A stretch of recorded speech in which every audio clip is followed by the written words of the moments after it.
Yes, we're in the building. Are you mean? Can't see myself. Don't see nothing. Welcome to WeStHaM Random.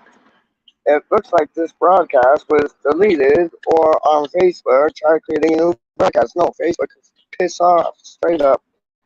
Don't need Facebook, dog. All we need is like people in the chat. Hold on, go live. What the hell, man? Go live. Go live.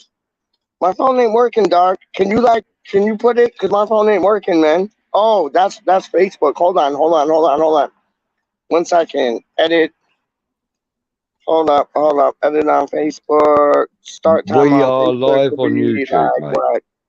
10 We to are 5, or we are like live 10 on. to 10 where you are, or 10. Yeah, 10 to 10. Hold on. Save changes for Facebook. Yes. So Facebook is gonna get a different time than everybody else. It's not letting me We save. are live on Facebook. We are live on Facebook, mate. Oh, So, geez, I was just talking garbage. good evening, everybody from the UK, and it's a good afternoon from Canada, Thank and you, it's buddy. probably a good night in Australia. Thailand, it'll be, I think, the morning. Hey, how So, you doing, man? good day to everybody out there in YouTube land. Right, I'm going to go straight to the comments because it's polite to do that. I did say that we would take comments and build the stream around them. So let's see who's in at the moment. Well, at the moment, the only comment we have is Hammerhead. Yeah, let's go PTO. Unfortunately, Peach is having some tech issues, so you're going to have to put up with me for a minute. See, in and out like a water spell. There he is. Look, bless him. Back again. In effect. Oh yes.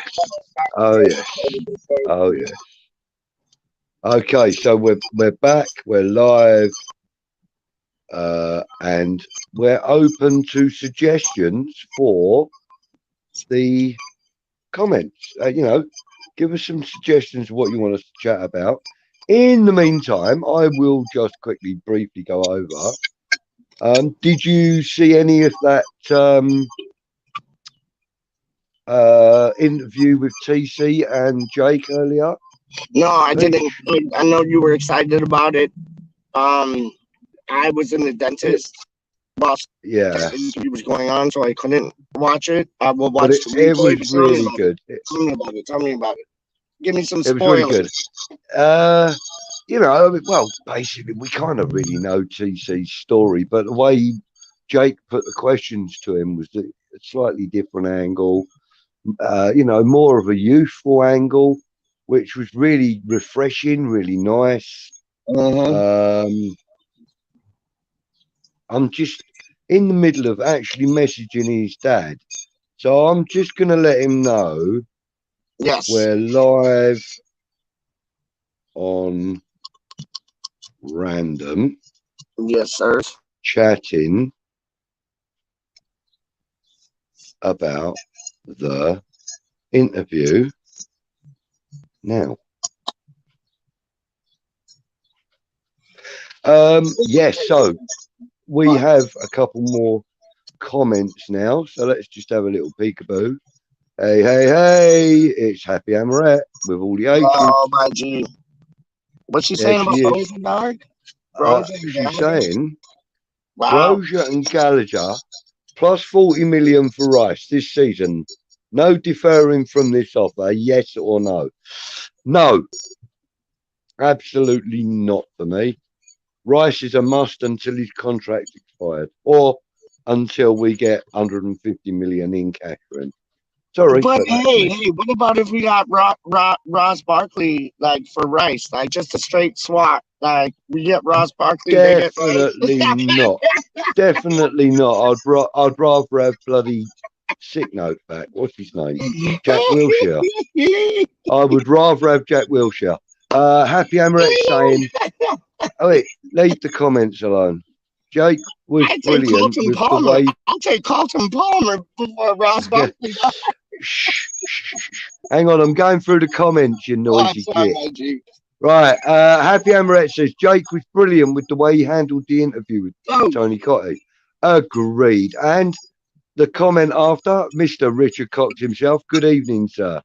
Thank you for joining us. Happy Amret saying hi as well, of course. Epic is in the house. Brozier is still largely unproven. Agreed. Agreed. P. Gads is in the house. Thank you for joining us as well. You follow any lower level clubs? If you don't follow Detroit City FC, you follow any? Yo, Budgie, Right, well, Budgie, just for okay. a second, could you go down? Because I can't do it on my phone. My phone it's acting all weird up. Could you go down and put Yeah. it on the WeStHaM random thing, the red like screen with the yellow printing? Yeah, that one. There you go. Watch. There you go. You did that. It just took a little time to come up, bro. Honestly, I didn't. All I did was press brand and it came up. Yo, no, That's the my one. phone's That's the one I did for you. You still using it? Yeah. Okay. I did that one for you, didn't I? Just as a little mess around, and you still use it. Bless you. I love your commitment to the cause. Bless you, man. Richard says, oh, sorry. No, sorry, my bad. I'll come back to that, Richard, one moment. Pgaz says, you follow any other low level clubs? Yes, I do. I actually follow the club from the town that I'm in. You may have heard of them. Crawley Town FC. They actually played I think it was a 5th round or something game in the FA Cup against Manchester United at Old Trafford about 15 years ago. That was when we were in the 1st division and challenging to get up into the Championship, but they failed to do so and then fell back down into the 2nd division, which is where they are now. But yes, I do follow Crawley Town, and they're quite a decent little outfit. Could do with some decent players coming in this window, because I think we've lost one or two. Richard says, hi, HH and Hammerhead, and of course, Peach and Budgie. Thank you, Richard. Good evening. Thank you for joining us. And, you know, my compliments on the interview with Jake and Tony Cotty, mate. It was absolutely splendid, and I really liked his youthful approach to it. And you know, I felt that Tony was also very respectful of Jake's age and was mindful of that throughout. It was perfect. It was. I love to hear that. Pete, you really need to catch up on that when we finish this stream, buddy. Oh, I will. Honestly, it was very, very, very good. I got so much respect for what Jake does, and I know he comes at it. I think we all come at a different angle, like WeStHaM Unofficial, Green Street, like WeStHaM Random. We all come at a different angle, man. Like if you had Tony Cotty on, it would be a whole different show in general. And no, I'm glad Jake put it down, man, because I have so much respect for that boy, man. Straight up. Yeah, definitely. Happy addressing that comment. She says, at the risk of another injury to Rice and his value decreasing the closer he gets to his contract ending. I understand that. I hear that. I do hear that. And there's a lot of merit in that, and I agree with it a hell of a lot. And to be fair, my earlier statement hadn't considered that. But an injury can happen to a player in training, and it can end their career. So, it happened to Lanzini. You know, if it happens, it happens. Like real talk. Oh, shut up. People have collapsed on the way to training and not even made it there. What's that, Maggie? To end their career. I said people have collapsed on the way to training. Yeah. And you know, and haven't played again since, you know, so yeah, there's a million and one permutations, and you know, like in the spin tumble dryer. Like, how does that work out? Like, I don't get it. But I just think all the time we're challenging for Europe, I think Declan's more likely to stay. That's my belief, you know. What's that about Declan, did you say? I said all the time we're challenging for Europe, I believe that Declan Rice will stay. Yeah, I agree with you. Okay, so Pete, one thing. Can you please put your hat on display on the camera again, please? Thank you. Now down a little. down a little. Lovely. We all see that? DT38. And you know who got me Dylan this Tom hat? You know, Dylan who Tomby. got me this hat? Papa Cox, I Mama would Cox, and Jake Cox. Straight up. nice, nice. Well, there you go. Well, listen, guys, on that subject, you know, the foundation are doing wonderful things, but they need money to do it. So if you can and choose to donate, you can find it through the Dylan or the DT38 Foundation, Yeah. www.dt38 Foundation. There's a place and everything to donate there. If you can, please do. I did, I have, and I will again. So there it is. DT38. And they're doing a heck of a lot for men's health, you know. And you know, there's not enough money for that. Never is, no matter what we give, it's never enough. But And whatever you we can can't give give enough to helps. DT38. We can't give enough to the iron supporting food banks, man. Straight up. And we got to do a show, but me and you, we got to do a show where we like just get donations for those two Yeah, causes. You know we what I can mean? do that during the closed season. It might give Yes, somebody, yes, you know, some people 100%. something to do. Yes. Right. Yeah, so Happy says she follows Canvey Island. It's Love it. not a bad choice, you know. It's good enough, man. I like that. Richard says he follows Bristol Rovers. Nice. Yeah, they're doing all right as it happens. They've had one or two hiccups, but they're doing all right. Did I hear that PSG have turned down signing Scamacca? Scamacca, yeah. Oh, oh. Have they? They've turned it down. Isn't that one of the players that we were looking at? I believe it was. I Was believe it it? was. I think so. But it's somebody that we've I've heard mentioned in Yeah. amongst possible targets, I think, maybe. Richard says, cheers, it was good. It was so good. Sorry, you said that. It was so good. It was great. And yeah, TC did nearly swear at one point. Yeah, I know. He held it together though, mate, you know. And you know, I just felt it was a great interview.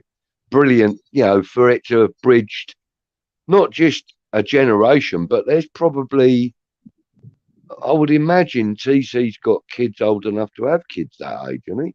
Yeah. Or maybe not, you know. I mean, yeah, that's more than one generation gap there, and that was a brilliant concept. I loved it. It was fantastic. I'm going to watch it again, to be fair. Freshfield is in house. Big up Freshie. Bonjour, bonjour. Um, Good evening, Sean. Welcome. Thank you for joining us. Happy Hammer at DT38. All the hearts. Yes, agreed. Happy saying hi. Fresh. I thought it was a Donald Trump hat. Oh, Gad. come on. P. Gad's messing about, mate. Don't worry. Yo, piss on that, dog. It's Fresh, did you hear the Skamaka news? Yes, we were linked to him. Brilliant. F him, or feck him. Oh, I see. Being PC, are we? Okay. Who's that? Shemek or whatever you say his name. Yeah, Shemeka? Skamaka. Skamaka. I think Shemeka, that's my how bad. you pronounce Yeah, it. yeah, yeah. He looks Um, dope still, man. yeah, so apparently we have been linked to him. Goes off to check Skamaka news. Okay, Sean, let us know when you get back, son. Happy says laughing faces. Okay, so all right. Okay, well look, I'm not really big on transfer speculation. I've got to be honest with you. I like to wait and see. You know, the man with the shirt in his hand. You know, 27 Aguirre, or you know, Yeah. I don't even know. Has Areola been retained as the number 13 on his shirt, or has he got the number one? I would imagine Fabianski's going to retain the number one, isn't he? That would Scamacha. All right, it's pronounced Scamacha. He's gone off. He can't even see his phone, let alone hear it. Sorry about that. What are you doing? Looking for the stalker? Yeah, no. It's no, just old Bill just rolling around with the sirens on like crazy. I don't know what's going on. Hope they don't find Well, me. Dog. I'm staying out of the okay, so yeah. that play Sean is telling me, Freshfield is telling me, Freshfield is telling us that Mm. it's Scamacha. Okay, That's how Scamacha. you pronounce Scamacha. Like Where's he from? Scaramanga, I Where's suppose, he but from, bud? Scamacha. I believe, isn't he Algerian? No, it's not him that's Algerian. I have no idea where this boy's from. No, neither do I. Hang on, let's have a look. Scamacha. Right. That sounds like Russian, doesn't it? But am I wrong? Well, I don't know. Polish? Hang on, No, let me go. Scamacha. No idea. Could be an C-A. Englishman for all we know. Like, straight up. Probably not, but just saying. M-A-C-C-A. Yeah, He's the left back, isn't it? Scamacha. thank you, sweetheart. It's Gianluca Scamacha, so that should tell you what nationality he is. Italian? Exactly that. He's Yeah.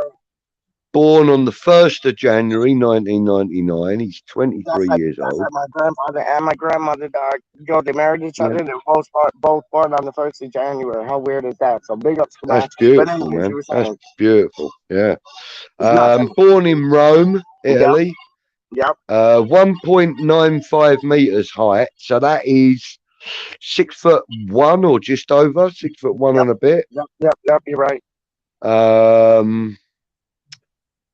So in Syria, for Sassuolo, Oh, now he, I know the boy. he, Now just because you yeah, said his yeah, name yeah. was Sassuolo, the team. Uh, Now I know who you're in talking about. Syria last season, he Yes. played 36 matches, scored 6 goals, no assists. In the Coppa Italia, he only scored 2. Oh no, yeah, he played 2 matches and no goals. But you can't judge a man just on one competition or one season, really. You got to But look at he's a defender, his isn't it? So like entire that's good career. for a defender, man. That's Zuma type. No, he's a striker. He's a striker, mate. Oh shit, my bad. So okay, that's average. That's average. Yeah, That's average. yeah, it's kind of average, but he's 23, but he has had 36 appearances in Serie A and That's only a good shout. 16 goals. And it's only 16 goals and no assists. Better than So Ben he's over. Rama. So Yeah, but does that show you that he's a selfish player? what's that, man? Does that tell you that he could be a selfish player when in front of goal? I hope so. I hope so. Like I love selfless people more than selfish people. But if you're a No, no, no. selfish, I'm be saying, selfish. does Be that show that selfish. he is selfish? You I have said, to does be it show selfish that if you're a he's selfish dog. selfish? Straight up. Because, no, because, listen, many times I've seen players in a perfect position to score. Manuel Lanzini, for example, right? Manuel Lanzini was about a yard and a half outside the 6-yard box. He Yeah, only had the keeper to beat, yeah. and four nails was it, or Socek? It was one or the other. Was on the far post, or just in line with the defenders, and Lanzini fell over when he passed the ball to him. I think He that was Cornell. squared the ball. Yeah.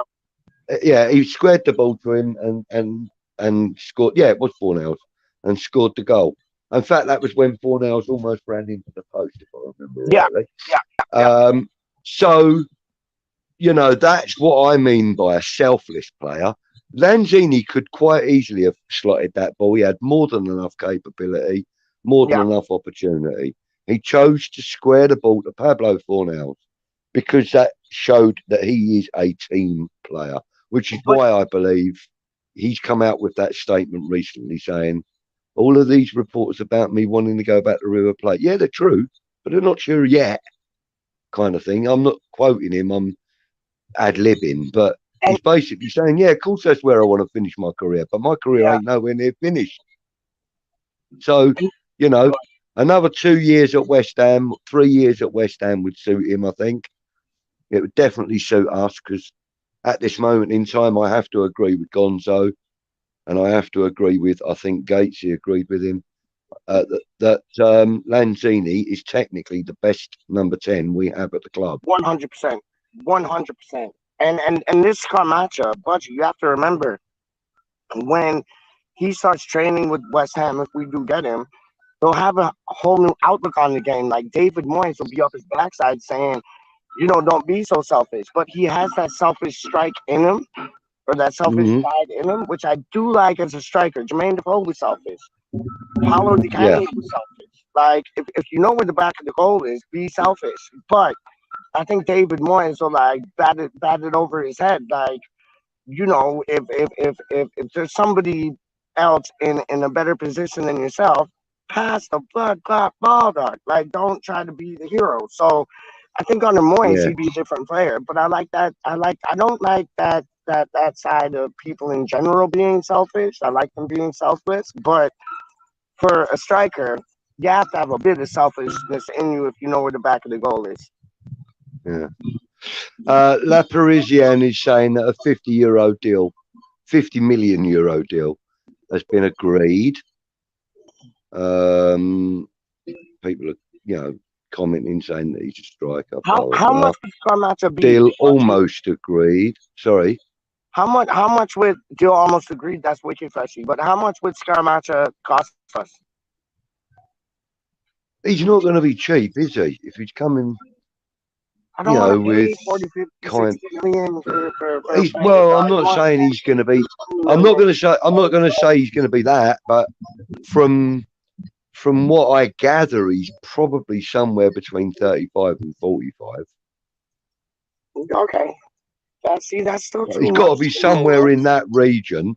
I mean, I'm purely guessing, but yeah. But I think that's an educated guess, honestly. I could have a look. Wait, no, don't tell me. Don't fucking tell me. I could have a look at his. I thought it was I thought it was your boy there still, but it's not. So everything's chill. Oh, yeah, everything's chill. Yeah. Sorry, go on. Right. Let's have a look at him on Transfermarkt quickly, because they're quite reliable. A lot of people are, happy to accept their valuations and stuff. They value him at 27. Word up. That's real talk right there, man. How do you mean? They value him at 27. That doesn't mean that they're going to accept 27. I reckon probably 35 would get him. Yeah, a firm offer of 35 million would probably get him. Yeah, I got you. He's moved around quite a bit though. What teams has he been at, Buzz? Right, well look, he started off as a Lazio youth player. Nice. And then he went to AS Roma youth. Okay. And then he was at PSV under 17s, under 19s. That team? Yeah. Okay.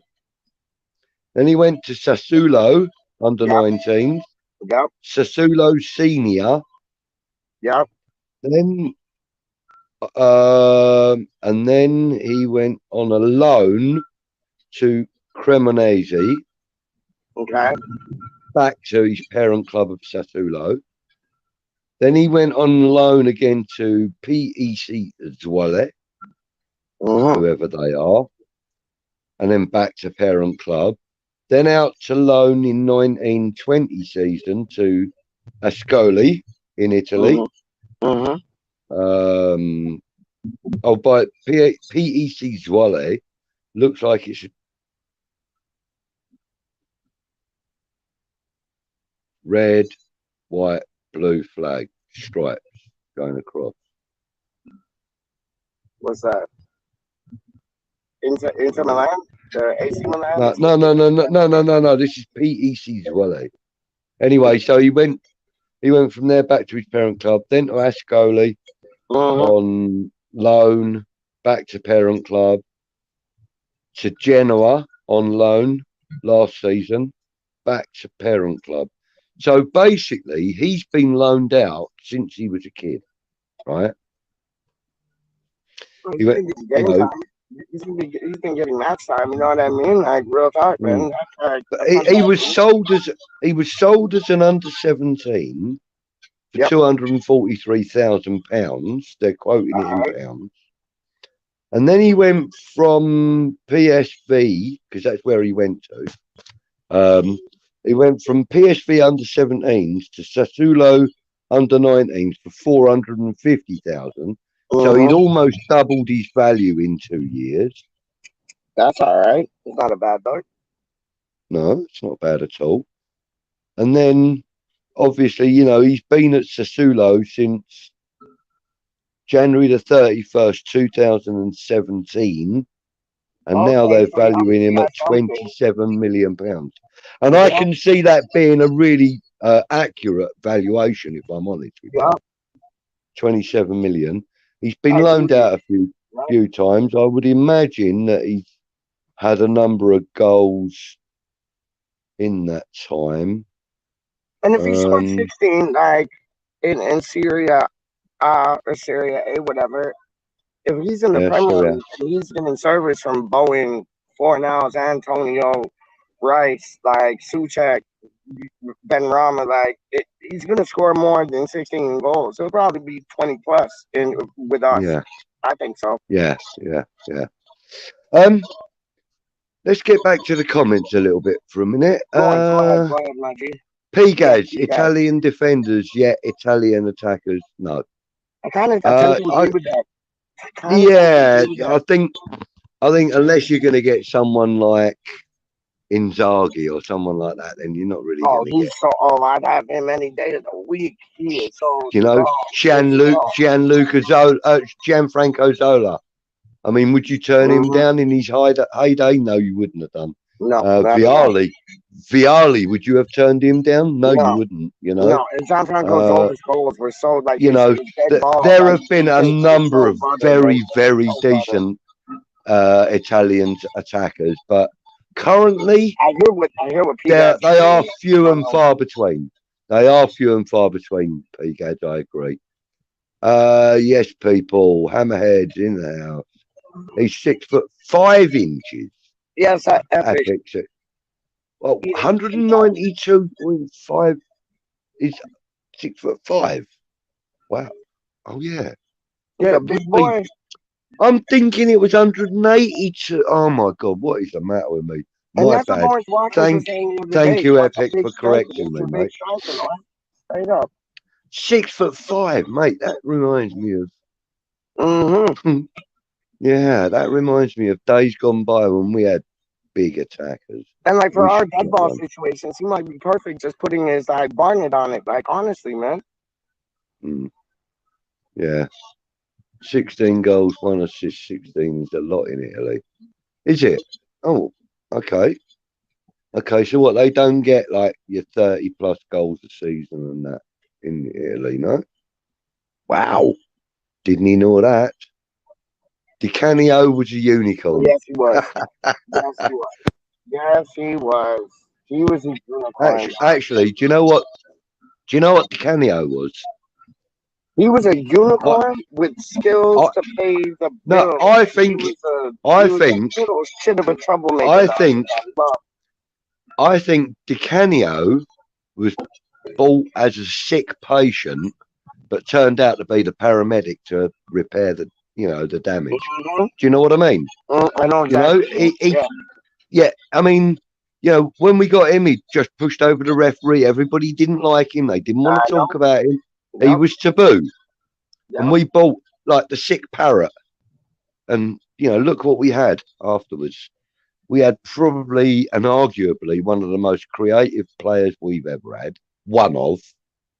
And I'm not dismissing Dimitri Payet or Manuel Lanzini, because they are both very creative, obviously. Yeah. And we've had many other creative players, the likes of Ian Bishop. In our history, we've had many creative players. But Di Canio has to be up there with the goals. Like the goal against Wimbledon, the goal against Chelsea from the throwing. Like he could pull the strings as a puppeteer, but he could also. But it weren't even just his goals; it was his determination and drive to get the ball into the box. Yeah. You know, he would run the ball into the box and then tap it onto someone else, or you know, I mean, he was so classy. Oh, was he ever? Uh, you know, he was classy, but he was always a little bit of an angry soul at No, but times. that team was mad, man. Like when you had like Reggie, you had like Michael Carrick, you had like Rio Ferdinand, you had Joe Cole, you had Paulo Di Canio, you had Stuart Pierce, you even had Ian Wright. Like you playing with me, like that was a team, and that team went down. Like, and that was a team, and it's like Yeah, I think there were more individuals than team players. Yes, there's not an I in team, but there's a me in team. You get what I'm saying? ME. But yeah, it's like you can have a bit of me, but still be that team player. And that's what Anton said on WeStHaM Network. When he went to go check out the training sessions at St. Andrews, he said the camaraderie and the togetherness of the squad was just undeniably, delectably delicious. Like it was just happy days. Like 4 hours picked Anton's kid up, gave him a kiss on the head. I've Lanzini, seen the pictures, bruv. I yeah, literally Happy beautiful, Hammer would be taking the pick beautiful. out of What him. Like memories for him? Anton said his wife, his missus, he said he was like the baby was like he smelled the sweat off like Lanzini. Happy Hammer would have like taken that baby and ran with it. Like you would not see that baby again. It would have been gone, kidnapped. Like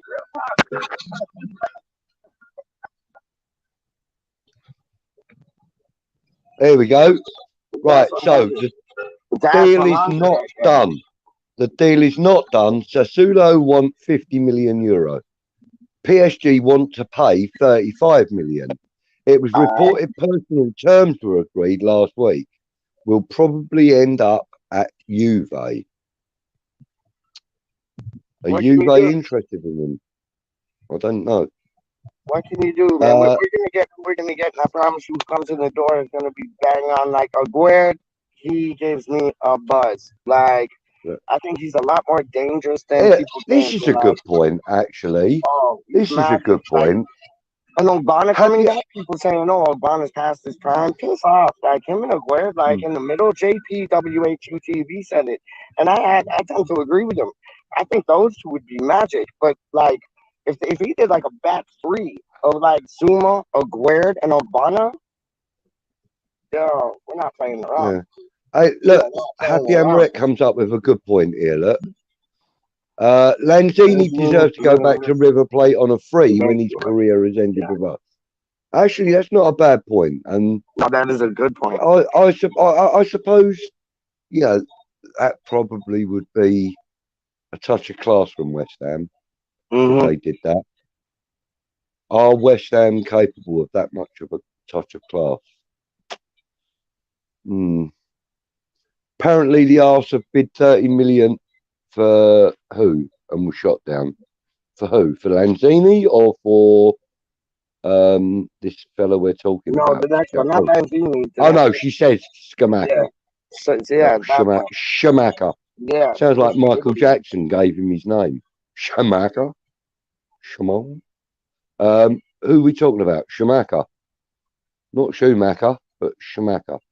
Schumacher, Um, Schumacher. yeah. Like, Happy Emirates says think PFG offered 30 million plus bonuses, etc., you know, and was rejected too. still PSG up Why 30 can we million, ever man. get anyone that we want in?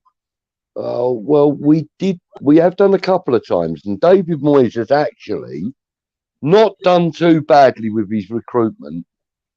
That's If no you fair. look at the bigger scale of things, right? Look, he brought in Craig Dawson. We all kind of scoffed at it One, at first. Suchek, Not one of us is Tufal. scoffing anymore. He brought in Suchek Tufal. He also brought in Kurt Zuma. Would we regret And that for a moment? didn't he Not bring in in a Alfonso monkey's Areola too? chance. Or is that just me, like, tripping? What? Didn't David Moyes bring in Alfonso Areola? He just has. He just has. And he's just brought in Faguer. So, listen, we haven't had the fruits of, you know, the transfer with Aguerd yet, but I'm sure they'll come. We've all looked at him. We've all liked what we've seen. We're Yeah. all happy about this transfer. I haven't Yeah, seen or heard anything negative from yeah. anybody associated with West Ham. I think we're all happy about it, and he's he's come to the right place. To be honest with you, I mean, with the likes of Declan Rice around him, and the likes of Kurt Zuma, and long-standing players also like Lanzini, like Fabianski, like For now, Creswell, Fornals, and Antonio, and that they'll yeah. all be beneficial to him. And look how easy it was for Jesse Lingard to settle in here and Oh, produce the first goods. game against Aston Villa, 2 goals. How do you mean? Homeboy's a That's superstar. what Why I'm you saying. standing on the dotted So, line? there's no reason why a defender can't come in and absolutely nail it with that backing behind him. There's no reason why he can't. You know, he may just have a reasonable game, but don't judge him on his first game in the colours. Judge him on his first season, if anything, not his first game. Right. Wait till Clive gets to the dad and granddad stuff. Hmm. To the dad and granddad stuff. Hmm.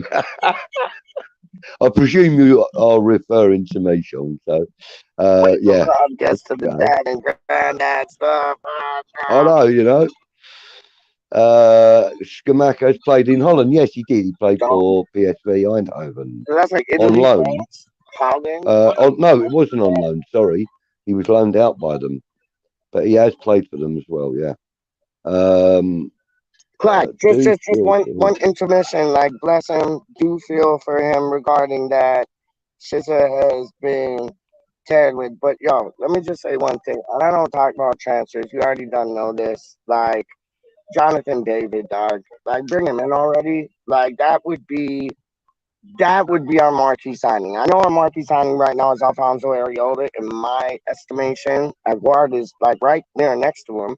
But Yeah, Jonathan David, like, come already to West Ham. I think he would be absolutely I think magically he would fit be in, just a like little bit more, just a little jelly bit in a donut. more. Like, Um, I think he'd be a little bit more inclined to be the marquee signing if he comes in with the kind of attitude that Aguerd came in with, that Zuma yes, came in with. yes, and That I think that would hey, happen. listen, What's up? and I kid you not, What's the going? kind of enthusiasm that Alex Kroll showed in his first interview and Yeah, that but was that was shit. it was Like I feel his way impressive. because he was a nice Yeah, person, but he was shit, but dog. his desire to help the club and How did he his help the club? enthusiasm for the game, How there did was he help nothing the wrong with it. club? He didn't even No, help but the club when I'm I owed talking him, about man. when he first came, Peach. I'm talking about Garbage, before a ball had ever been kicked in front of him. Garbaggio. I'll talk Shut Italiano. your pie hole. Garbaggio, dog. Honestly, Shut Carl your didn't do a thing. shut your. No, he didn't. I He am not didn't. talking about him being at the club. I'm talking about him arriving at the club. I don't care. Jordan Hugo said he wanted to run out to the photos, and he was Stick shit. it up your bum. Stick it up your bum. Bless him. I do feel for him regarding all the shit that he's been going through. Yeah. I'm just saying. Never heard of Charlie him. Can't be Walsh's that favorite player, good. Jonathan Hugo. Like, no, he was garbage, dog. Like, yo, it's at least we got it right now with Newman and Moyes doing the things and leaving Sullivan in the background. Yes, please, thank you. Take it all day long, 100. But yeah, man. Hopefully, there's not a repeat of Crawl because Crawl was he was a Marion Fellaini like minus 20, Mm. just like Yeah. Look, I'm not you remember saying he was good. Shut up. Fucking stop talking about Sideshow Bob. yeah, Sideshow Bob. That's it. Oh my Right. God, And he was that's doing exactly what he was that. this year. He was a bit of comic relief for us. You know what I mean? He was Sideshow Bob for the season. He didn't get Brilliant. 16 goals, 1 assist. He got 8 in 33 games, which is bad when translating into Prem standards. Waste of money. We won't sign him. Yes, Hammerhead, but he did not have the likes of Fornals, Ben Rama, Bowen, Antonio, Suchek, Rice delivering balls to him. So he knows where the back of the goal is. but he was just probably playing with like shit players. Like I think that would make a difference. Actually, I do want to make a point on that. This man. I want to make a point on that. Hamhead, and with all due respect, mate, because, you know, I think you're a great guy and we chat quite a lot, you know, during shows and stuff. But just because you haven't heard of him and his stats don't really stack up, in your opinion, it don't mean he's crap. I've got to be honest, it don't. You're right. Yes. You know, I mean, look, it can work the other way. You know, Fernando Torres at Liverpool. Yeah. Absolutely phenomenal. Only came second to one other player, Cristiano Ronaldo. Yeah. Right. And then he went to, where was it? Where did he go? He went to Chelsea, and everybody wanted him out of the club. Yep. And trust me, they all wanted him out of the club. All the supporters wanted him out of the club. Sounds like Andy Carroll. Andy Carroll had a wicked season at Newcastle, maybe even 2 or 3. But when he came to West Ham, he was garbage. Like, honestly, yeah, but he did produce the goods on occasion, mate. Overhead kick, his heading. Bicycle kick? Are you joking me? That like he was outside the London Stadium, isn't it? Like, I ain't having you say a bad word about Mr. Carroll. I like him, and I still like him. Hammerhead says 9 goals in 33 games and season after 8 in 26. A little better, still not good enough. That's just personal opinion, and I've got to be honest.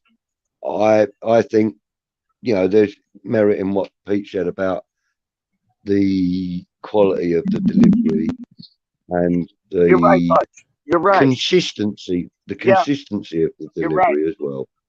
It's like Vlasic. Vlasic had he had a brilliant, so it can go either way. Like Vlasic had a brilliant record at his last club, like so many goals.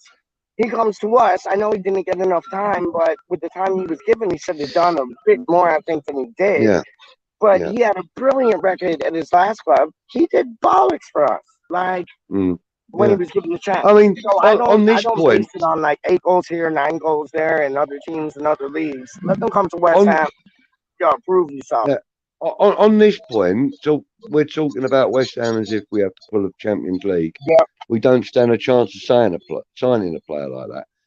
Actually, the thing is, like I've said before, Hamhead, and, you know, forgive me if, you know, this sounds like a bit condescending, but it's not. It's not meant to be. It's not intended to be.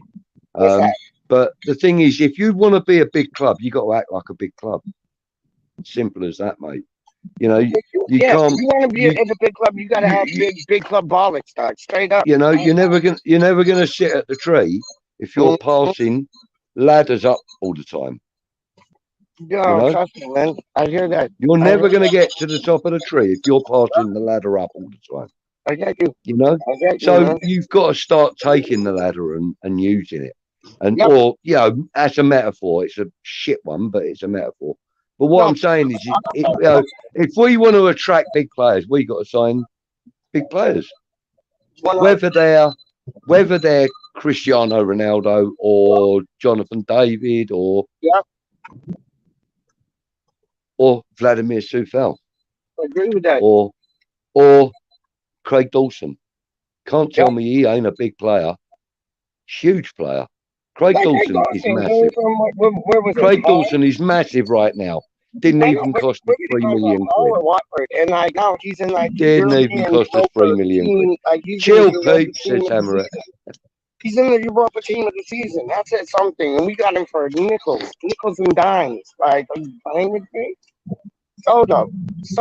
Like, Craig Dawson is everybody was against it. Like, oh no, not him. He's not gonna do shit. Nah. And they said the same thing about Lingard. Oh, Lingard, he ain't gonna do nothing. He's washed up. Comes in first game against Villa, scores 2 goals. He got like what was it? 16 goals at the end of the season and 9 assists, and he was only with us for like 12 something games. Like, I'm just saying. Yeah. No, it was. What was it? It wasn't 16 goals, was it? It was 9 goals and like 4 assists. But he played 9 goals. No, 9 goals and 5. Was it 5, 6 assists or 4? I can't remember it. It was either 4, 5, or 6 assists. I can't remember what it was now. And 9 goals. It's the thing that It was always 9 goals. messes me up. He Is had, it was hang on. 16 games, and I always think that's 16 goals, but it wasn't 16 goals. It was like 9 goals. He had I Like you think said, it was. I think it was 14 goal involvements. Was it? 9 goals, Okay. 9 goals, and 5 assists. I believe it was. Like if Lingard weren't with us, but Somebody will tell us in the chat in a minute. Real talk. Somebody will tell us in the chat in a minute. Yeah. Like if Lingard never came to West Ham, we wouldn't have been in Europa last season. Like that's money. We would have not been in Europa last season if it wasn't for Lingard, man. Like, and that's why I want him back, because he has a bit of magic about him. He has a bit of magic. Like, I know people saying like, "Oh well, it's taking too long, get it done, dealt with, and this and that." And the other thing, like, yeah, okay, we went on this the other day. We lost like 4 or 5 players, but really, those 4 or 5 players, like, only 1 or 2 really played for us. So it's like, yo, get 4 players in that can actually play, and then like another 3 on top of that, or 4 on top of that. I'm happy, man. I'm happy, man. Honestly, man. I'm happy. Yo, Budgie, get your boots on and go down to flipping London Stadium, God. Turn up and like, yo. Jesus Christ. Let's get Kieran Mate, on the plane over here too. I don't think there's a position on the field I could play now. You put your heart into it. Kieran would put his heart into it. Y'all have played the I know, but mate, listen. I'm 60, Kieran's 60, mate. There's no way. There's no position on the pitch we could play. There isn't. I don't care. Unless you need a goalpost. I'll be the goalpost. I'll do that, and I'll be the goalpost. And that's one thing I don't understand. Like, okay, so how I was taught back in the day, is like when you got a corner coming in or a free kick, whatever, you got 2 men on the post. You got like 1 man on the back post, 1 man on the front post. They don't do that shit no more. And you know how many goals we conceded by like not having people like 1 man on the back post, 1 man on the front post, like left, like it's. I mean, it's mad. The thing is, the reason I think for that is because a lot of the style of play and the tactical approach, you know, as in formations and stuff, has changed a lot. And therefore now the tactics are that you defend against formation rather than against possibility, like wingers, rather than defend the possibility, defend the probability, and the probability is that the big number 9 is going to get up and get the ball. So you know, you defend against the player rather than 100. The outcome. Yeah, and it never used to be like that. Never used to be like that. You know, so that's good. Yo, you're bringing up good points, but I love having you on, dog. Like, you bring up good points, dog. And honestly, like what you're saying is like 100% like juicy. It's like 100% like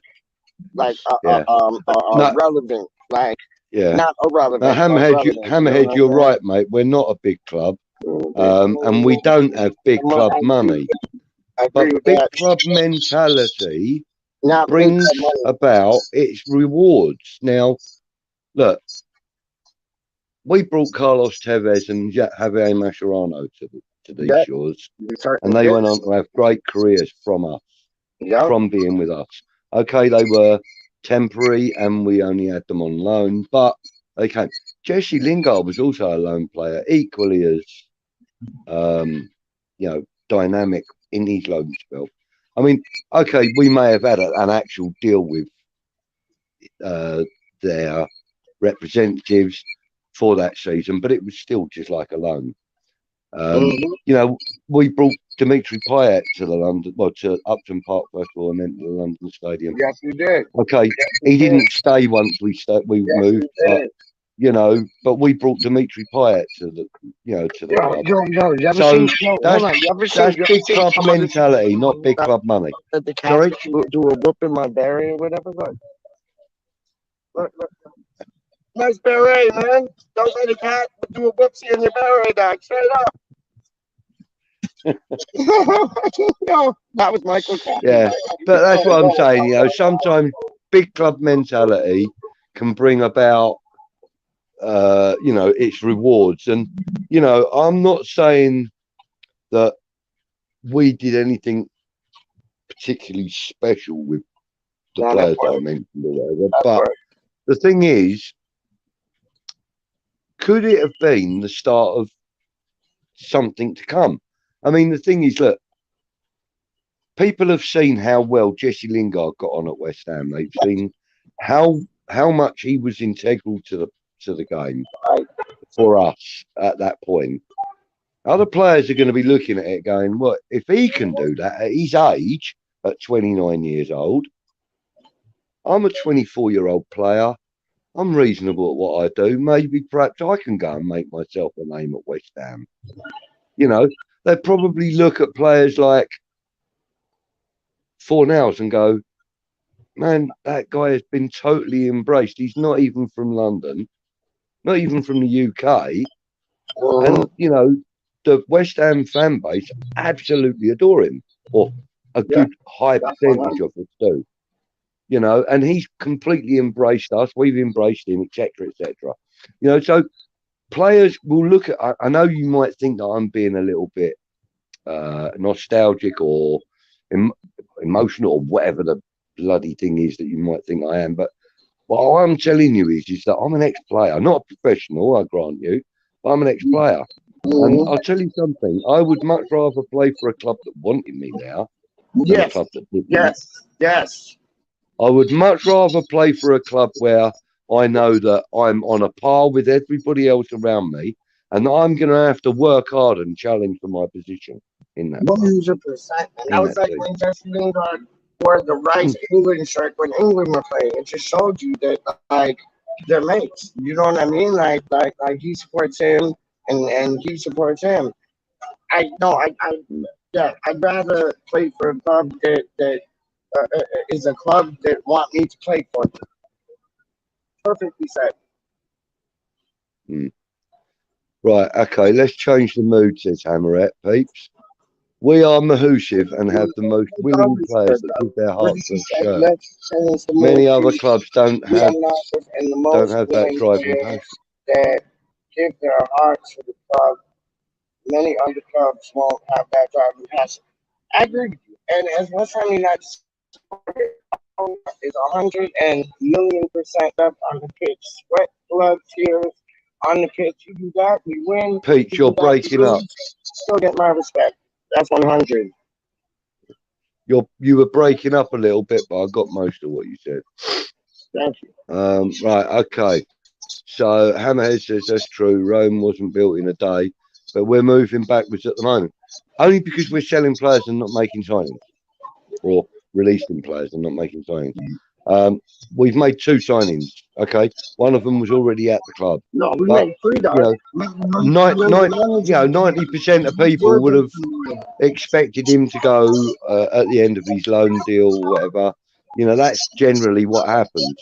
Okay, we took up the option. Paid less than £10 million for a world-class goalkeeper. And for me, and Peach agrees with me, that was our marquee signing this season, regardless of who else we bring in. That's our marquee signing. Player that we had, that we wanted to keep. That, to me, is a marquee signing. And the fact that we only had him on loan. 100%, always behind us, the fans and the team. I'm just seeing it for what it is right now. I'm a realist.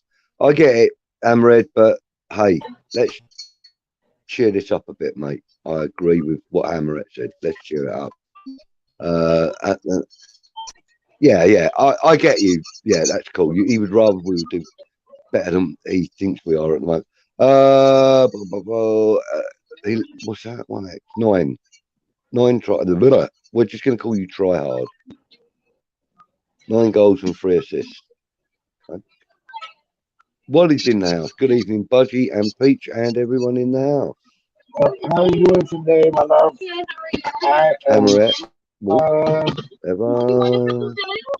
You just won, I think, small. Yeah, that's it. Okay, we've caught up with comments temporarily because there's another one. We are going to be fine except for right back. I don't.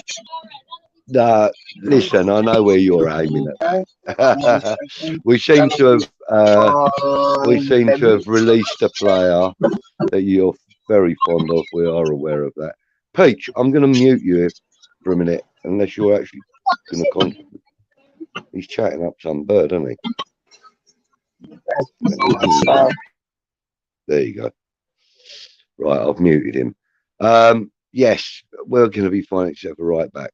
Oh, hang on a minute. I better unmute him now. Unmute. Are you back with us now instead of chatting up women? What are you? I have no idea what he's doing. Happy Emirate, what's your thoughts on Moyes Keane? Well, my initial thoughts are I'd better have a look at him and see who he is, because I know the name. I've seen and heard the name a number of times, but not really done any research or looked at him. But I will give him a look. I don't know. Happy on that at the moment. Triad says, is Jesse Lingard definitely coming in, Budgie? Mate, I am not an ITK. Never ever have I. I haven't even spoken to anybody that's actually lightly affiliated with the club except for Rusty B. He's the only person that's affiliated with the club that I can actually talk to right now. So I don't have that information. What's that? Gut what feeling, information is that? is Jesse Lingard definitely coming in, Budgie? Yes, he is. You got it. You heard the word here first. I'm not in the ITK, listen, but yes, it's my gut feeling that yes, we will sign him. My heart says yes. My stomach says yes. He's definitely coming down. Definitely. My head says no. Moyes has a man crush on him for flip's sake. Dog. Like, yo, he's coming to West Ham. And Rice and him, they're virgins. So it's like, yo, I can't see anything different. If he goes to Roma, listen, he's gonna be living in a better place, like by beaches and all them things, pina colada margaritas and strawberry daiquiris. But if he wants to play football, he needs to come back to West Ham, man. Honestly. Okay. Right. So Hammerette is asking, what are our thoughts on Moyes Keane? And I said I didn't really know who he is, and he's a young centre forward on loan from the Toffees, Everton. Yeah, he went to Brentford, didn't he? Oh, okay. Yeah, King Lewis Potter, I think his name is. No. Moyes. No, not King Lewis Potter. Moyes Keane. Keane. I heard of him before still. I don't know what position he plays. I don't know where he plays, but I have heard of him before still. Somebody called Never You Mind says, yes, West Ham man. Oh, that's Johnny Ibrox. Big up Johnny Ibrox. Oh, right. Oh, yeah. Johnny Ibrox. Yeah, of course he is. Hi, Johnny. Mr. Rangers. Mr. Dangers. Mr. I see you everywhere I go type strangers. What's up, girl? How you doing? All right? Right, okay, so Rob Singleton's asking, good evening, Rob. What's your thoughts that Dennis and Sarr have not travelled with Watford on their pre-season training tour? Me thinks that decent bids have gone in for them. I think decent bids have gone in for them, and they're either negotiating or considering their bids. And they want to do that with their agents, with their mum or their dad or whatever, whoever they talk to. And I think that's probably why they haven't gone. They'll probably make their decision one way or the other. No, 100%. And then they'll probably either rejoin the team wherever they are, or they will join their new team wherever they are. So no, that's 100. That's 100. That's pure speculation, of course. No, but that's good speculation still. It's my belief that that would probably be one of the most likely scenarios for them not travelling. Word up. Freshfielder says, not sure, but think Juve have obligation to buy Keane. Could be an option, but are considering taking him and then selling on straight away. And what position does he play? Because I've heard this name before, honest. Hey, why don't you wait until the whole comment is read out? Oh, I'm sorry. You missed half of the comment. Oh, yeah, see. That's it. He says, not sure, but he... Sorry, I apologize. Right, okay. No, it's right. No, I want to know your thoughts on this bit. So he says he's not sure, but he thinks that Juve have an obligation or an option to buy Moise Keane, but they are considering taking him on and then selling him on straight away. Oh, that was like that boy that we were linked with that went to Everton. I forget his name. He was some striker from Nigeria, and he went to Everton, and then they just loaned him right back to the club that he was with before. Forget his name for the life of me. He's a good player, but yeah, no. Why are you gonna buy somebody and loan them back out? We already did that with No. We need players in. No, Cardoso. Sorry, I'm going off. Sorry, yeah, you are, because you're not hearing. You're not here. He's not saying anything about West Ham. They're talking about Moise Keane. It's nothing to do with West Ham. They're talking generally about him. He's on loan at Juve, and Everton would still have 2 more years on his contract. And then Juve are talking. Oh, fuck. Yeah, so Everton have 2 more years on his contract. Moise Keane is tasty. Be tricky to pull him to the London Stadium. Moise has been an admirer for a while, though. Okay. So Tryhard says he played for Juve on loan from Everton. Yeah, he did. Yeah. Who are Everton replacing Richarlison with? Oh, apparently he loves Spurs now. Isn't that funny? Oh, you go to a new team. You're like, oh my days, I supported Spurs all my life. What a wank. Absolute wank. Yeah, but who are Everton going to replace him with? I think they'll replace him with somebody like Werner or something like that, or Werner. I don't know. Right. Okay. Maybe Lacazette. Wouldn't it be funny if it was Lacazette? Wouldn't that be funny if it was Lacazette? I'll bet you that. I will bet you that. I ain't even playing. Yeah. I will bet you, man. No.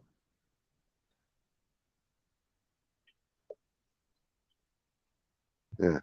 Okay. Yo, buddy, I'm gonna tell you something that you're gonna love right now, guy. You're gonna love this. Your mouth is gonna water, dog. I ain't even playing with you. Your mouth, because I know you, dog. I know Budgie than all y'all think that, like, yo, I know Budgie better than all y'all think I do, dog. And I'll show him 2 things right now. Homeboy's mouth is gonna water, dog. I ain't even playing with you. We both went. Them things, dog. Hold on. Can you see that? Hold on. Yes. We got now. That's where you're taking me. That is. We got oxtail. We got jerk chicken. We got chickpea, eggplant. We got soup salads. We got mac and cheese mixed up with jerk chicken in it. That's Budgie's that's Budgie's thing. Yeah, mate. I'm up for that. I'm up for that. The only thing you read out on that menu or that board that I wouldn't eat is eggplant. Yeah. Me neither. I cannot stand it. No, I know. And they tried to do a thing down here, like the Italians. Big up all the Italians. But they tried to do a thing down here, dog, where it's like, you know how you have like veal parmesan, where it's like veal crusted like in breadcrumbs and that, and then it's like in the tomato sauce. They tried to do that with eggplant parmesan, and it's so soggy and you need some you need a bit between your teeth when you eat some things like veal, yes, chicken, yes, eggplant, nah, not a chance. Bayo, I have no idea about Bayo. I have not been following that. I think you might sign him too. He looks like a good striker. Honestly, don't look bad. He looks all right. Mm, yeah. Why is there sirens all around? It's nuts.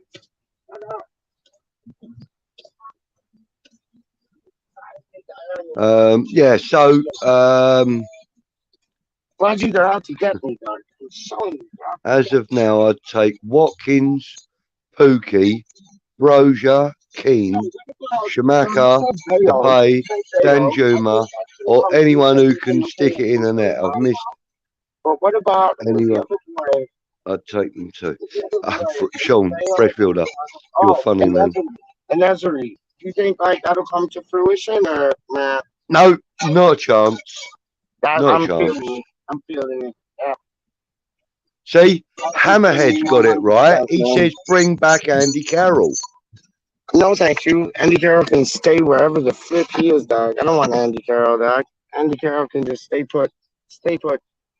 We That's do not right. want It was you. just a bit of a giggle. It was only a giggle. Yes. Yes. Yes. Don't take it personally. Oh, look. Why does it do that? You know, I know how Stell and everybody else feels now. Because when you're reading a comment, and all of a sudden you'll get to the bottom of the comments, and then about 8 comments will come in, and it goes about half a mile up. That's why we miss so many comments when everybody's commenting, you know? I love the comments, though. The comments like make the Yeah, show. I do. Honestly, they make the show. I'm man. hungry too, and I could eat a Jamaican patty right now. I Oh, really yes, could. please. Yes, And the please. mac and cheese mix up. Please. Yeah, that's it. Massive, fresh Jamaican patties and mac and cheese mix up. Yeah, mate. Oh, yeah. With a And fried they do the dumpling. dopest Jamaican patties too. You got to have a fried dumpling with it, and also you've And got to some have. festival, dog. You know about the festival. I know you know all Yeah, about the festival, but dog. You need some yeah, but festival. with You need some dumplings. Yo, you need a bit of yeah, oxtail with the Jamaican patty. See, I'll go extra. And then you have the mac and cheese with the jerk chicken in the mac and cheese. yeah, but with the Jamaican Bones, patty, you got to have coca bread. You got to have the coca bread with Jamaican patty, and you no, yeah, man, I because you know cut the coca bread in half, and you put the patty inside like a sandwich. Trust me, bruv, that is one decent. That's a decent lunch for a working man, mate. I'm telling you. No, I know, but like, there's this place that I grew up by, right? And like, yo, we used to go there, and we used to have a good like, time, we used Wally. to get. It was called Pete's Place, and we used to get like a Jamaican patty and a wrap, like in a pita bread, not a wrap. It was like pita breads back in the day.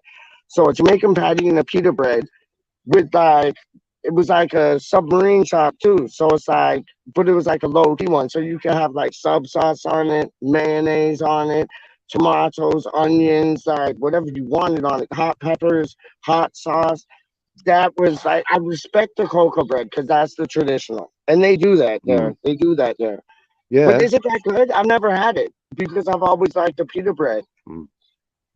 Oh, look, see, that's not good news for us.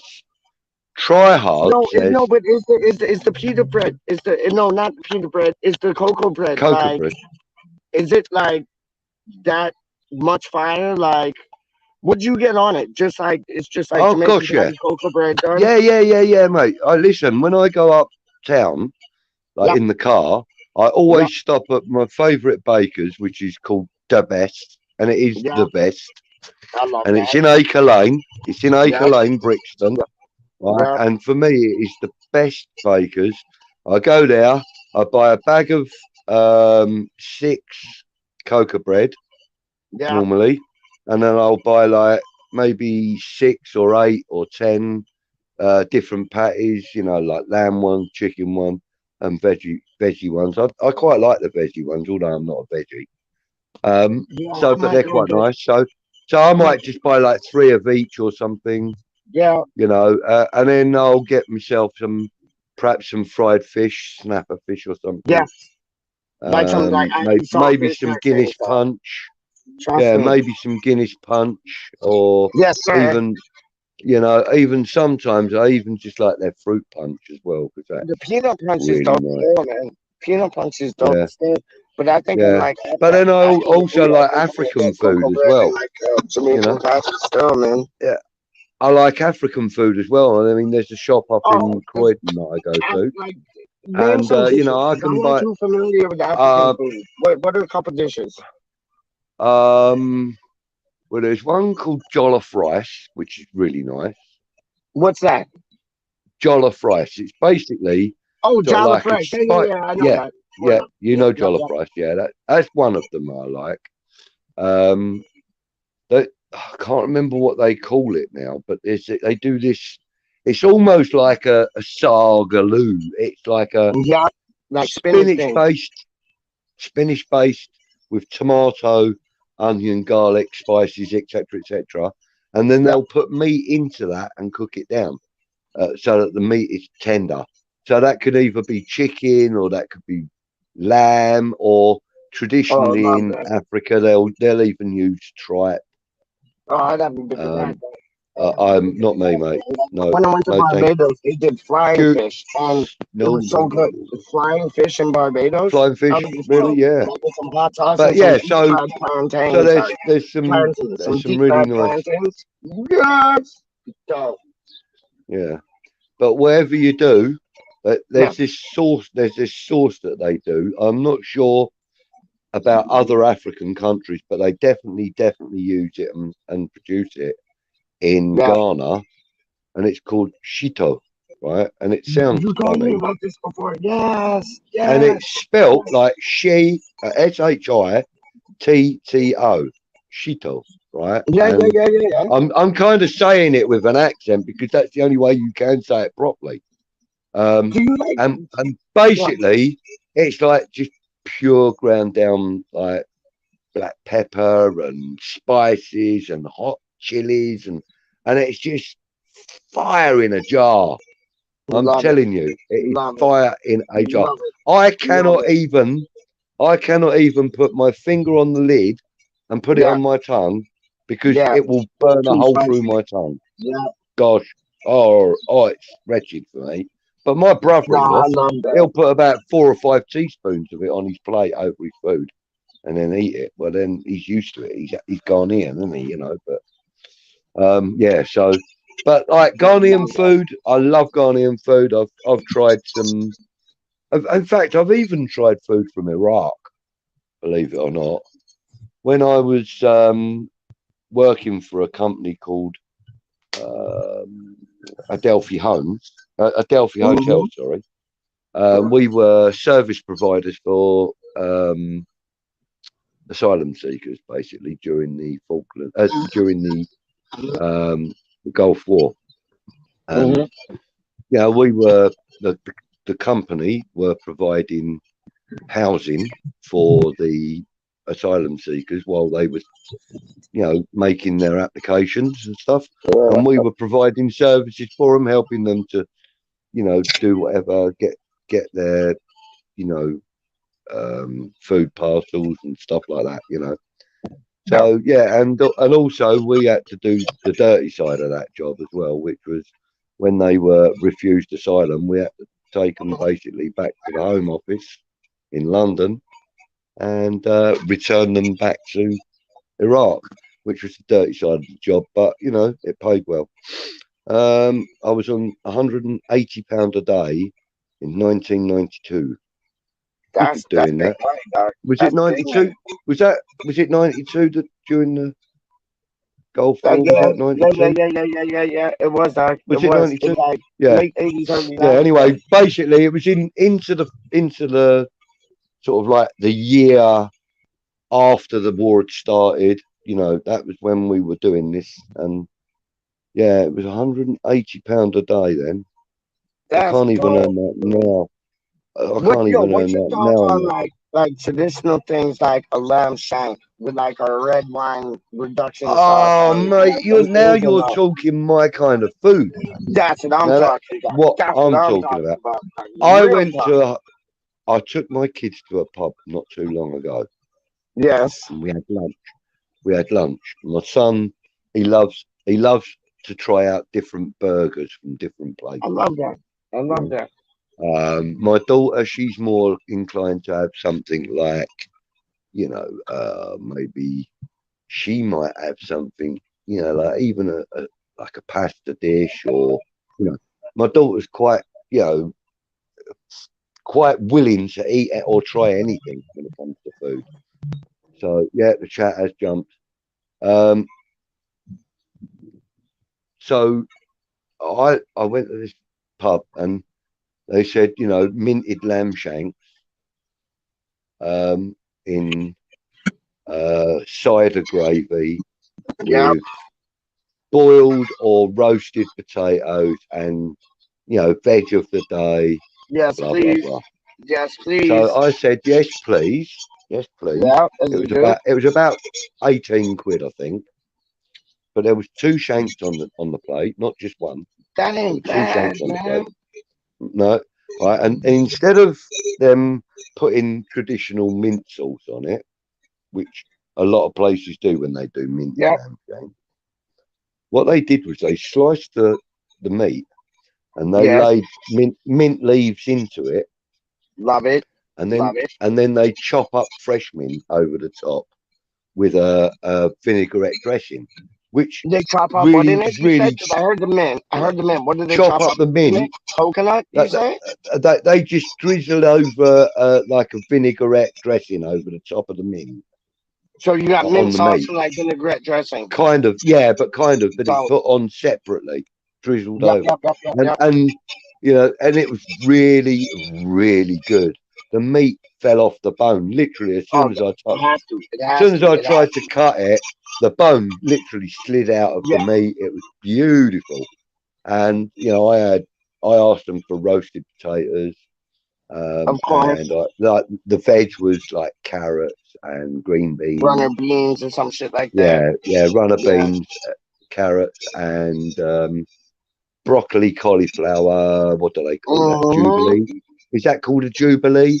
When they Yeah, mix the it is. Yep, yep, it's yep, yep. It's like a yeah, floret it's a jubilee or something they variety of call it. things in it. It's a But jubilee. they were blanched. I asked them how they cooked them because I liked them that much. They were blanched until like they were going soft, and then Love they're it. seared in Yep. a griddle pan with garlic and spring onion.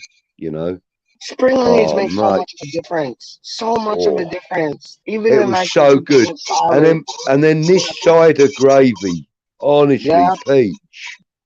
I said to him, "Can I have a jug of that, please, mate?" And he Yes. said, That's what I'm "Well, you talking about. could, but it would probably be about 3% proof." And I was Yep. like, "Really?" He said, Yep. "Yeah, we put a lot of cider in this." And I Love it. said, "Oh, it was so nice. It was so nice. The You best, could really like taste the apple in it. You know, it's lovely." absolutely dark. Like the best lamb chop I had was in Billericay because they like barbecued it, they grilled it, and it was undeniably, delectably delicious. And then that was my one uncle that took me out there to just some like I don't know, just some like round the way bar, pub, whatever. And then my other aunt and uncle who live in Beijing, so they took me to some church on a Sunday to show me the church, but it was closed. Don't know why. But we went to this quaint little pub, and they did these lamb Yeah, chops. And I will tell you, it had the best sauce with it. And next time you have lamb chops, try this sauce. It was like a bit of honey, a bit of mayonnaise, mint sauce, like your proper like Coleman's mint sauce things. Some Dijon mustard, and you just swirl it around. You've never tasted anything like it, man. It's like it's a bit creamy, it's a bit minty, it's a bit like you got a bit of heat from the Dijon. You got the taste from the Dijon. Oh, it's so dope, man. Like, oh, I fell in God to heaven when I had that. I do it all the time now when I have lamb chops. Honestly, it's like I'm a big fan of lamb chops. I know we've talked about lamb shanks, but lamb chops are the dogs. oh, Oh, mate, to me, like I'll give you my top three meats to let's have. have it. Let's Right, have it. okay. Buzzy top So three meats. Let's have it. yeah, so number three for me Yep. is lamb chops. Okay. I love them, and I would eat them every day. But they Right. are number 3. Number 2 for me is venison. I absolutely, Yeah, if it's cooked oh, right, that shit is dope. it That shit is is dope. the best meat for me in Distinct taste taste about wise. it, isn't it? Like, But yeah, because some people can't cook it properly, it yeah, sometimes doesn't taste as good, and gamey. it What they doesn't say, gamey, be. like it's Yeah, game, yeah, but you yeah, cook it yeah, right, yeah. it fall off the bone But thing. Yeah, my number one meat is beef. it's beef. In any way, shape, or form. I love beef. See, my third would be beef. Real talk. My third would be Yeah, beef. My yeah. second would be goat, and my first would be no. Yeah, my third would be beef. Second would be goat. First would be lamb.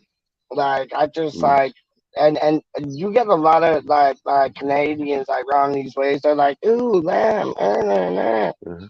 It's such a delicious meat. I know it was your third, but it was still in your top three. You get what I'm saying? And a lot of Yeah, people yeah. like in goat, they won't even look at it. And goat is Oh, I so do. I do delicious. enjoy goat. Goat is so Oh, nice, but it's not as easily available where I live. no, I Although hear there are you. I hear many you. goats in many fields around me. I hear So you. What kind of beef? What kind of beef are you talking about, though, Doc? What kind of beef are you talking really, about? I got to be honest with you. I like most beef cuts, but for Yeah, me, yeah. Can't really I go wrong. think my favourite cut of beef, and it just so happens to be a steak, is T-bone. Yeah. I love the T-bone cut. You Or ever what had do a they call tomahawk steak? I've never had a the tomahawk steak shoulder? The before. shoulder cut is quite nice as well. That's it. That's it. There's a butcher like around the corner here, and they show like a cow, and they show a pig, and they show like Yeah, where the meats are where on the their cut comes bodies, from. Yeah, yeah. and like it's nuts, man. It's mad. It's yeah. It's crazy, man. But no, yeah.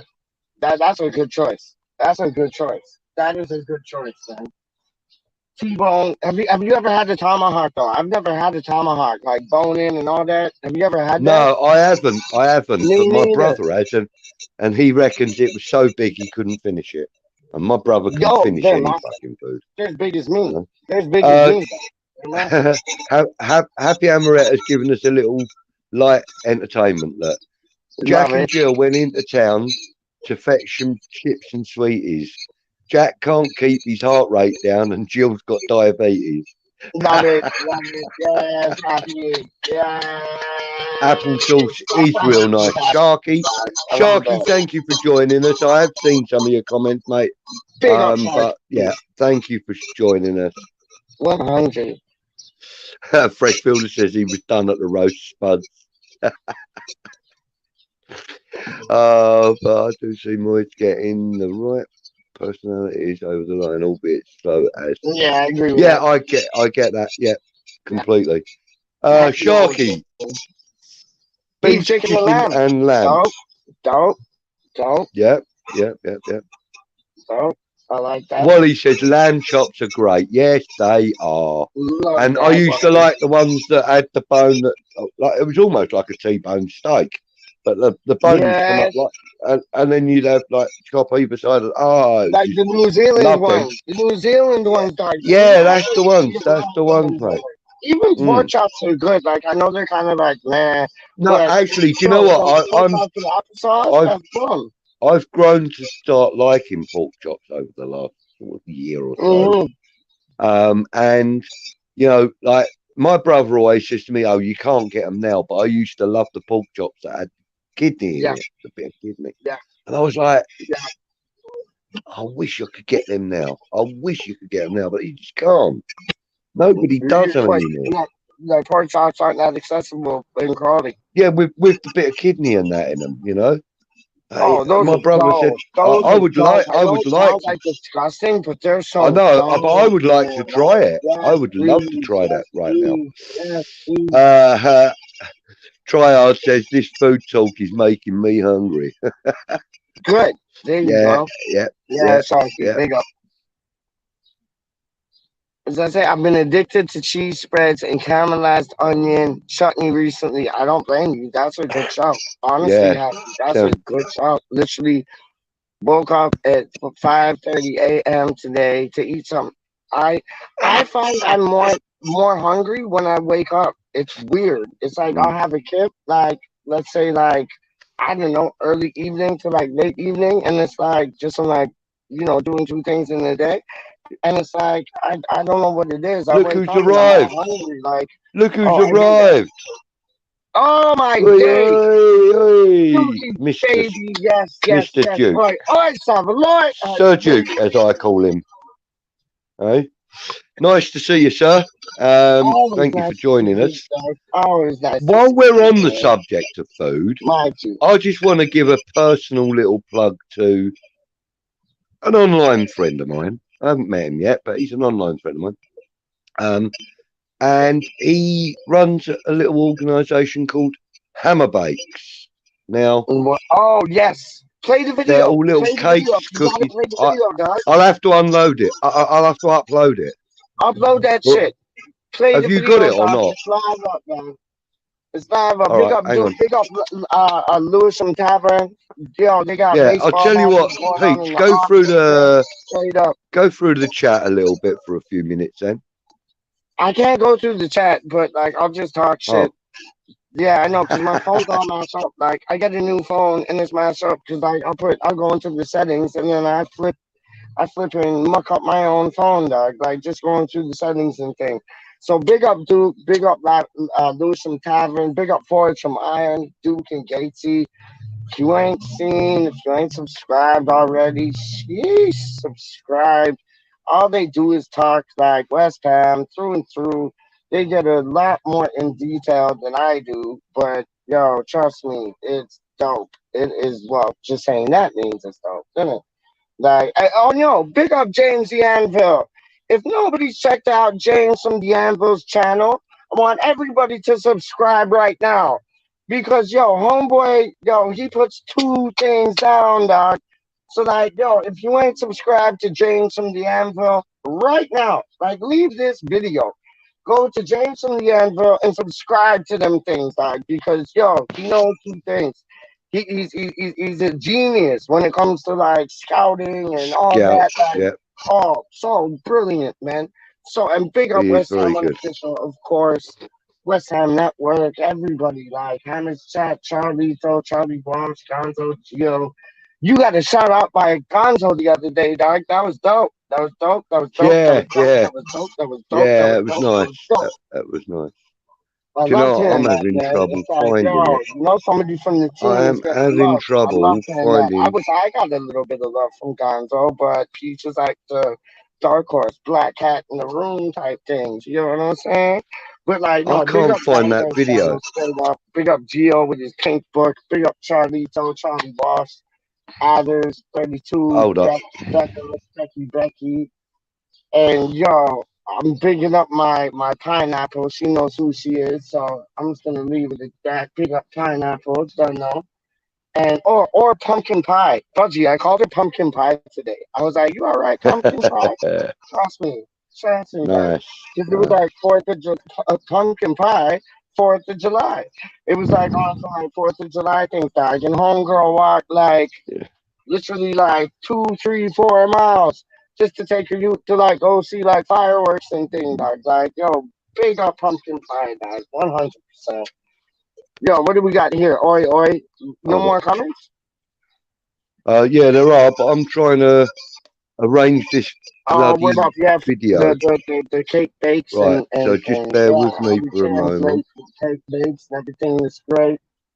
Getting Lingard back would be like not a mistake. And that Shamaka, they Right. wouldn't So really now like he was an that actor. should That be. was dope. Thank you everybody for like tuning in, man. Like honestly, like we can still keep on going, but just like thank you everybody for tuning in, man. It means the world to Budgie and myself, honestly. And Indeed, real it does. truly, if you Indeed, it ain't does. subscribed, subscribe. You probably already have. If you ain't subscribed twice, Tell your mother to subscribe. Tell your father to subscribe. Tell your boyfriend, girlfriend, sister, niece, uncle, nephew, all aunts, all to subscribe, dog. Straight up, man. Like, yo, Green Street Elite is on some like, yo, there's this one hip hop artist named Slick Rick. And Slick Rick, he's a storyteller. When you go on Green Street Elite, it's storytelling, dog. Like, and you got the best of them. You got Karen, who grew up in East Ham. Like, he done been to the games, like matches. Sorry, like he's been in two places, in two situations. You got Budgie, who's done been to the matches and has stories as well as. And it's like, yo, you have to subscribe to Green Street Elite. Then, like, honestly, it's if you don't, you're a loser. So there. So don't be a loser. Be smart. Be good about it. Like, honestly, like, come on, people. Like we like to say on the channel, Yes, Green sir. Street Elite, by the fans, for the fans. That's it, Let's have it. though. But that's it, though. That's it in a nutshell. By the fans, for the fans. That's it. So if you want to be like in the element of being like a channel that's basically just dedicated to you, Green Street Elite. No more questions. Done. Thank you. And on that No, note, thank you. I have that video uploaded. So, ladies Yes, and it's gentlemen, happening. if you get It's happening. a bit peckish or munched up, however you want to put it, check these guys out.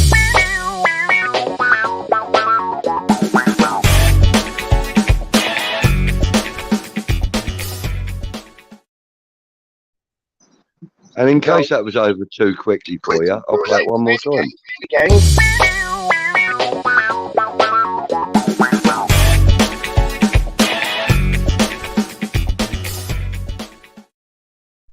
The little WeStHaM pastries look dope. They look fire. Yeah. Straight up. So at Hammer Bakes, that's where you contact them on Twitter at Hammer Bakes. And what's your favorite pastry from Hammer Bakes? I want to know. I haven't tried them yet, mate. I've got to be honest with you. I've been so busy with other stuff. Try them, dog. You're advertising. Oh no, I'm gonna order some. I'm gonna order some. I'll probably order some this week. I just haven't had the opportunity to, really, to be fair. Yeah, I might get that. I've been dealing with a lot of cash work rather than because they got some nice like chocolate eclairs. They got some nice like everything. It's like they got lots of stuff there. They do like little flapjack things and that on there. Love it. Love it. You can see one of their selection boxes on, or one or two of their selection boxes on that little video. So, yeah, we'll play it again before they look delicious. They look deluxe. That's how you would deluxe. So if you're hungry, peckish or whatever, give them a shout. I'm sure they'll accommodate. Yo, you should. You know what you should do, Doc? I am playing with you. Try to get like a pie mashup to like sponsor your thing as well as like the Hammer's Bakes. Because like if you got like Hammer Bakes don't actually sponsor me. I am playing that video as a favour for him. I'm just doing it as a favour, mate. I said to him I would give him a bit. You gotta go to like what is it, Kelly's or whatever it's called, like Men's. Yeah, G Kelly. Like, you gotta go to like them places and just say, yo, shoot a video. I'll put it on. You put it on enough times, these people are gonna be like, yo, I'll go in there and shoot the video myself. Like, honestly. WeStHaM Tavern should sponsor you, dog. How do you mean? Where you at, Duke? Where you at, Duke? You should sponsor Budgie, dog. You done been to your pub, done cooled out with you, chilled out with you, my G, oi, Salvador.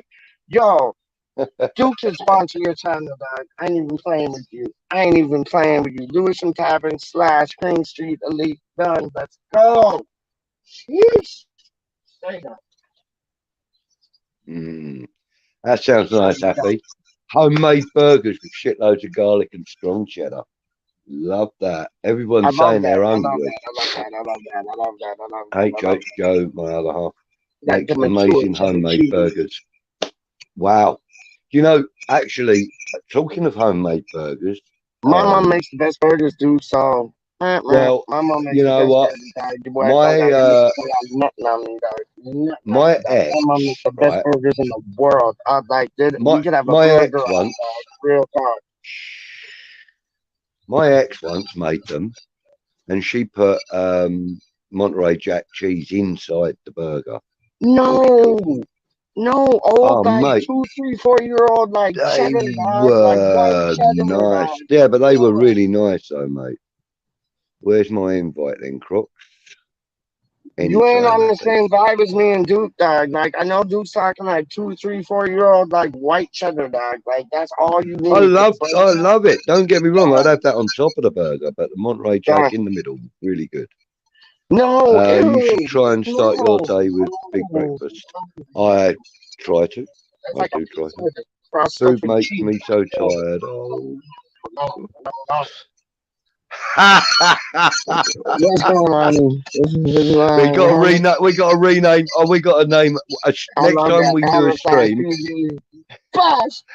Next time we do a stream and we're going to talk about food, we are going to have to call the show Hammer Flans TV. And Charlie Walsh needs to be on it because he knows more food than the both of us put together. Straight up. Oh, Charlie, yeah, we get him on. Mind you, he's having a bit of a sabbatical at the moment, Pete. That's why we're not seeing much of him doing What's anything really on everyone's Hammer ringtone? Chat. He's still Anything unusual? What's your ringtone, Budgie? standard ring, just bling, bling, bling, bling. I won't hear anything else. I'll dance to it. So it has to be a standard phone ring for me, or some kind of bell. Oh, Peach is frozen. That's what happens in Canada. The weather can change like that. Ridiculous joke. My daughter would have called that a dad joke. Hearts as a kid was staple. Yeah, yeah, yeah. I remember that, and I never would eat it. The only offal I would ever eat was liver. Apparently, we want to sign Manu Garcia. Never heard of him. Manu Garcia. Now, somebody was talking about him the other day. Can't remember who it was, but somebody was.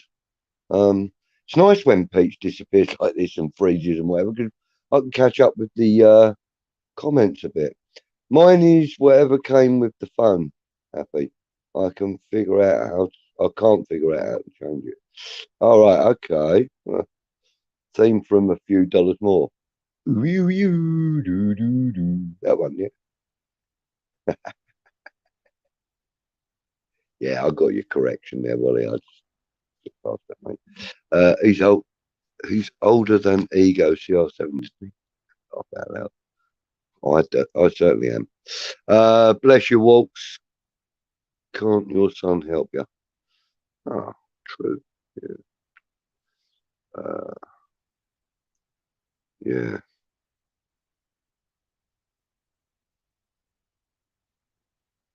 Sound of Silence. I hope it's the Disturbed version rather than Simon and Garfunkel.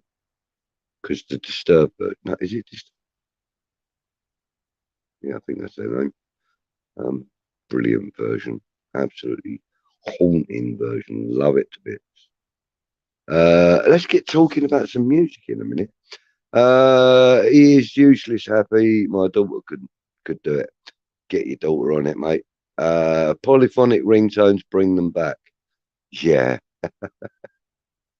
yeah. They all sounded a bit like computer game music. They were funny. Used to have Match of the Day years ago. Got so annoying in the end. Yeah, it would do. It's BBC. Duke says, guys, this is the latest video from the channel that Pete's just mentioned, James, from the Anvil. Okay. Peach's new girl is making him happy. Yeah, yeah, yeah. That didn't work, he says. Super sleuth agent. Yeah, I like that, Wally. He's actually really good at the scouting stuff. He doubts himself, but he's very good at it. Happy says, great scouting knowledge, that lad. Have a look if you haven't seen him yet on YouTube. And it's called From the Anvil. And he concentrates more on scouting than anything else. He's studying to be a scout, so therefore this is great experience and knowledge for him. So give him a look, give him a share, give him a like, give him a subscribe, or as Russ would say, give him a bloody good subscribe. Sorry, Russ, nicked your line, but hey, sue me. But yeah, give it a go. Give it a go. Have a look, because you know sometimes if you want to know a little bit more about a player, it's there. James is so good at what he does, I believe, and a lot of others agree with me. Yeah, good mention, Crocs. I swore I would never say that again. That name. Anyway, okay. Have a great evening. All got to go for dinner. Enjoy your dinner, Wally. Best regards to the missus. Hope you both have a pleasant evening. And make sure she knows the Heimlich maneuver in case she ain't stuck in the front. I'm getting hungry, and hungry shark is not good for the fish. A hungry shark is not good for the fish. Yeah, go on, sharky. Yeah. Sometimes I might like smokes. I'll try them for you and give my verdict. Will you? Okay.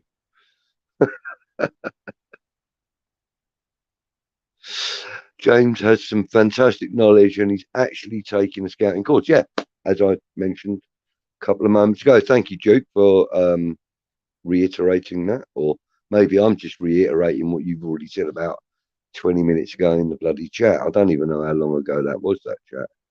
Can't see it. Didn't that Baker fella say he was stopping his online ordering and going back to his original thing? I don't know. We're talking about hammer bakes, yeah? Best thing to do is, to message him on Twitter, and he will tell you how to go about ordering from him. He's still got the Twitter account. So, he's very approachable. He'll tell you exactly what's what. He'll give you the prices and stuff. He may even do the ordering through the Twitter account. Give it a go if you're interested, people. Yeah, enjoy Mr. and Mrs. Waltz. Yeah, I agree. There goes the chat again. Jumping. Try Christ, hope we aren't seriously looking at someone of that age. Yeah, no, that would be a bit naughty. And I did kind of see the comment, but it's too far back now for me to even contemplate. Unless he's just back up being flat. Really. Can't see him taking Antonio's position as a centre forward or a winger. Garcia. Oh, that's who we're talking about, Garcia, yeah. Crazy Frog. Mate, don't eat them. Crazy frogs, don't eat them. Mate, you hallucinate and everything. Honest to God. Happy says, it's peaceful. I'm going to grass you up. I'm going to leave that one on the screen when he comes back. Sharky, really? No, thank God. Right, let's just get through some of this. Baby shark. Disturbed. Good girl. It makes sense. It makes sense. And just in case, there's another great tune that I love. It's on the same playlist as the Disturbed one, on my phone anyway. And it's by what's the name of the band? Bad Wolves. And it's a remake of the Cranberries track. What's it called now? Zombie. And it's brilliant. It's a tribute to her, because she was actually going to go into the studio and record it with them. And the day that she was due to arrive at the studio, they received a call to say that she passed away. Dolores O'Riordan, I believe is her name. She passed away on the day that she was supposed to lay down the lyrics for this new version of Zombie. And so they released it as a tribute to her, with all proceeds going to her family, her children, which I think is beautiful. Baby shark, baby shark, sorry, doesn't even say that. WeStHaM are massive everywhere we go. That's true. We certainly are. How's everyone tonight going so far? How's everyone's night going so far? Well, mine seems to be kind of publicly on display, so you can see how mine's going. But I'm hoping everyone's fine. I'm sure they'll all answer. Bored as fuck. Yeah. Oh, sorry, we're boring you, Hamret. Just, you know. Oh, hang on. Aside from the stream, obviously. Okay, got you. Zombie, yeah. Great track, isn't it, Fresh? Great track. And, there's another band that I've listened to, and I've listened to quite a lot of their stuff. And there's only a handful of tunes, actually, that I really like. But they're called Blackberry Smoke. And they do a tune which I really like called You Got Lucky. And they do an impromptu kind of studio video for it with a woman on violin. It's brilliant track, and it's not bad for a country and western orientated band. But there's one or two tunes there on that album that are really, really good. One Horse Town is another good one in there. Yeah, give them a look if you're interested. Zombie was a great song. It still is a great song, Sharky. And to be honest with you, Bad Wolves have really done a good job of it. And the video is quality because it's reminiscent of the original Zombie video. So I'm not saying it's a copy. It's a tribute to, and out of respect, it's a very good homage. Yeah. See, Fresh says they were due to record it with her. That's right. Love the Cranberries' Dreams. Has to be mega loud to be appreciated, as does most of the Cranberries stuff, Happy. There we go. Jumps again. Got a zombie bass boosted remix, and that's awesome. You'll have to send me a link to it, please, Happy, if it's like available online or whatever, because I really want to listen to that. Yeah, great track, of course. How about that twat and Dombele from, oh, for God's sake, where's he gone now? From Spuds. Isn't he back from his loan? No. To be fair, who gives a shit? I don't really care about Spuds.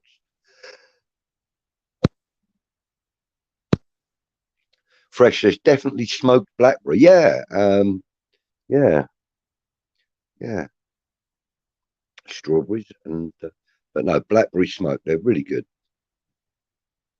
Sharky says 4 weeks from Friday is when the first Premier League game is played. We need more signings. We certainly do. And Happy says, we'll do, Smugs. We'll get your heart rate up. Brilliant. Well, I'll tell you what, I'll send you a link to a really good tune that I like. And it's called, hang on, let me see if I can find it. I will find it because I know exactly where it is, you donut. It is, I can't remember the title of it. It's just an absolutely brilliant tune. Hold on, I'm going to mute my mic for 1 second so I can just remind him.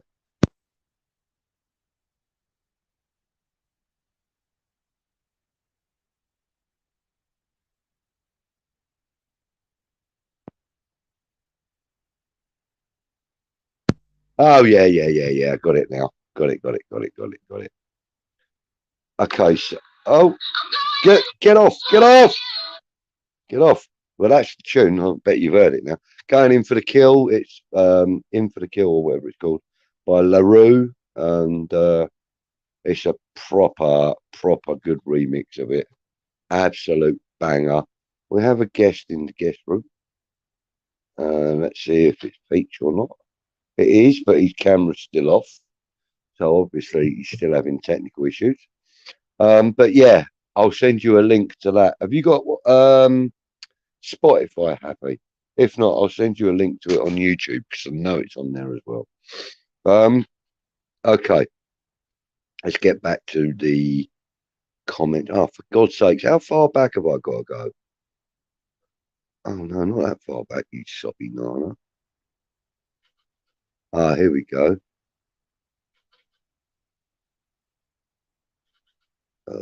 Right. There we go. There it is. And Ndombele was the one I'm who back got in the building, Presley guys. sent Are off you in in? Europe first time. The Winker, I think. Yeah, that's him. Yeah. I, I don't know if he's back from his loan yet I'm or back. not. I'm here, guys. Are you in? I get you, man. I get you. I get you. Are you in? I get you. I get you. I've been dealing with comments and I've almost caught up.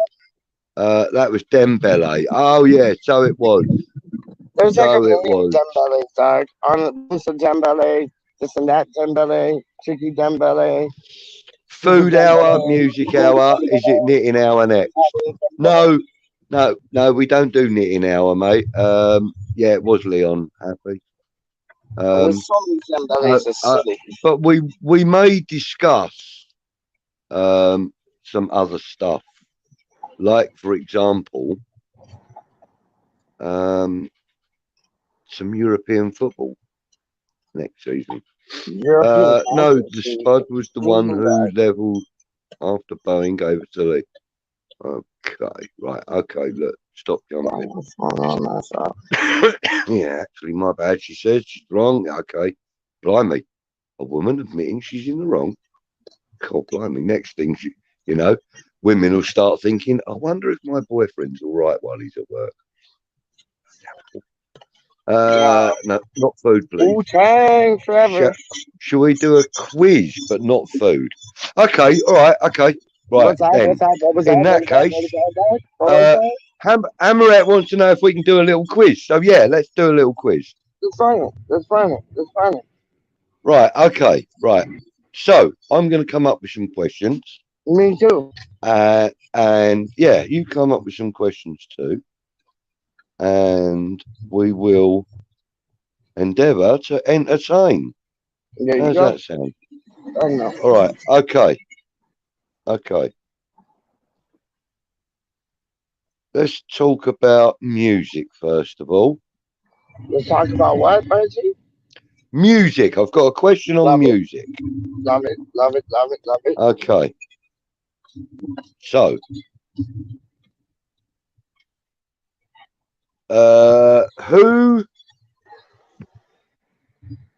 who performed and probably wrote the song? In fact, I know they wrote the song, or at least two members of it did. Who wrote the song, which was, hang on, let me just have a look at the credits for it. Yes, it was written by the main member of this group. Who wrote the song called That's Entertainment in 1979? No idea. Anybody know? Anybody know? 1979. Who performed the song That's Entertainment in 1979? All right, there's your first question. Who performed the song That's Entertainment? I think it was 1979. I'm not exactly 100% sure. Sexism and shortism on here. No, well, I haven't seen any shortism or sexism. And if you want to read that question, that's it. So you get the answers in, and then next question, like how you want to run this. Oh, yes, we have answers. We have answers. WHU 58, thank you for joining us. Big up. Paul Weller. Is that Paul Weller as the writer, or is that Paul Weller as the performer, or both? Fresh Fielder says it was Paul Weller. Try Hard says he's only 28. Oh, bless you, mate. Happy Hammerette says Paul Weller. Sharky says Paul Weller. The answer is the Jam. The Jam. And yes, it was Paul Weller that wrote it. So correct all of those. And there you go. The Jam performed it. Correct. I got my one, well done. Go on, son. Give your question. Okay. Who wrote how's the song go? A little bit of help with my friends. Who wrote that? I know who wrote that. A little bit of help. Joe Cocker. Yeah, that's Joe Cocker. Who wrote it? He didn't write it. So who wrote it? You sure? 100% sure. Oh. 100% sure. 100% In sure. that Dog. What do you case, mean? Yeah, I in know my that case, music knows Cupid, dog. Speaking about Cupid, big up Pineapple. You know what I'm saying? But yeah, no, I know my music. Like, yo, Pineapple knows Cupid. Straight up. who wrote with a little help from my friend? Yeah, you'll be like, what? Yeah, go on, tell me, because I'm Oh, intrigued. let's get some Well, answers in, dog. Let's get it in rolling. fact, yeah, I want to like rile these yeah, people up, yeah. dog. I want to rile these John people Lennon. up. They don't know. They don't know. You can act John, like you know, but right, they don't know. questions. Wait, wait, is it John Lennon? Nope. No, so it's not John Lennon or Paul McCartney. No. Nope. Why are you thinking about pies, Hammerette? Because she's a hungry little hippo. She's a hungry hippo. That's yo, and it's HH. Happy Hammer Red. Hungry hippo. HH. I am calling her Why hungry hungry hippo hippo? from now on, dog. She She don't look like a she hippo. bears She's like skin mini, no like nobody resemblance can. to a hippo. But like, she's like She hungry bears hippo no now to me, dog. resemblance Straight up. to a hippo at all, whatsoever. Way, No, shape, or she's form. hungry hippo because she's hungry, like munch, like straight up, like yo, saying two things, or like yo, H, it just like makes sense. Happy Hammer, hungry hippo Why for not red hungry too. You horse? know what I'm saying? Why not But hungry horse? come again? Yeah, why not hungry horse? That's a bit No, like, because he's you not a know. horse. Like you know what they say about like, She ain't a oh, flipping hippo your either, boat is race, she? like your boat Fuck's race, sake. like that's like the Right, phrase, like boat was it race, like. Randy Newman? No, she ain't no horse dog. She's a unicorn dog. Peach! She's a unicorn dog. So she could be hungry hippo. Peach! Like 19. Fuck's sake. Hey! What's Hello? up? Was it Randy Newman? No. No, it wasn't Randy Newman, Sharky. And many George people like Harrison. Google this and they'll think they got the right answer, but they don't. Because I know who wrote it. So George Harrison. ding George ding ding ding Harrison. ding ding ding ding ding. Yep. George That's Harrison. mashed up doing it. You never think to like that man would like that. I thought like Joe Cocker wrote that song because he sang that song so well. Like, Yeah. and that's one of my favorite songs. And it's like when I found out George Harrison wrote it, I was like, what? Like, oh, just shows George you how much Harrison it was. talent the Beatles had, man. Fresh, well They done, were son. specials. Well They were done, special well entities, dog. done. Happy's not very happy with that name. Well, okay, that No, it even makes weren't it Jimmy better because Page. she calls us F faces. So now it's definitely Hungry Hippo, dog. Definitely, because she calls us FFs. So I got an H Peach, for you, my G. You know I love Peach. you, girl. You know I love you, my girl. But you're Look HH, at the comment. hungry hippo. You're hangry. That's even better. Not hungry, Oh my hangry God! hippo. So you're Don't hungry, you go on hangry flipping at hell. the This is same like time. being in a marriage. Honestly. Wait, No, look at the comment, I'm getting dickhead. mad to somebody else, Look at the you know, bloody comment. she knows who Oh, she you is. are so difficult to talk And I to. ain't even playing with you. It's like, yo, feelings are feelings, like, Hey, yeah, sorry, go on. read the comment, dickhead. Okay, sorry. See, yo, you know how they say speak of the devil? Fucking That's speak hell. of the angel, dog. That's speak of the angel things right now, dog. Not You speak of are the devil so... things, speak of the angel things, dog. That's my chief right there, dog. How do you mean, man? Yo, I'm showing you. Yo, see that? That's that. And look at the shirt. Oh, not a horse either. Wu-Tang Okay, forever. it's You not could a have horse some of either. that, straight up. All I'm right. Wu-Tang forever. So like, yo, you Yeah. go Good. on Staten Island and Lovely. do your two things. Lovely. Trust me. Anyways. Hi, Kimmy. Hi, Kimmy. I would like Oh, to is say that who hi it to you was? I without didn't the... even see who it was. Straight up. Oh, you are such... I know, but it's so fun though. Like honestly, pineapple, banana, apple. No, I Hi. didn't even say apple. Banana, Shh. avocado. What else was? Right, now up and speak. Hi, Kimmy. Thanks for joining us, sweetheart. I can never talk over this man. He never flipping listens. Somebody needs to talk some sense into him. Right, so I'm muting. Dog, straight up. You know what I'm saying? Yeah. I But agree anyways, with go on. everything that you just said. I agree with it all. Done now. Didn't hear Didn't hear a word of it because I'm muted. Oh, hold on. Budgie Love, hey, PC Boy, I agree with all of that, Doc. All of that, like, yo, hands off Well on done, everything there, Doc, fresh. for everybody. Yo, property has been like, It when was they say Lennon and like, property has McCartney. been taken, Doc. Property has been like, Doc. Property has been like, yo, property. I don't know. How do you It say is though, isn't it, Happy? I mean, come on, look.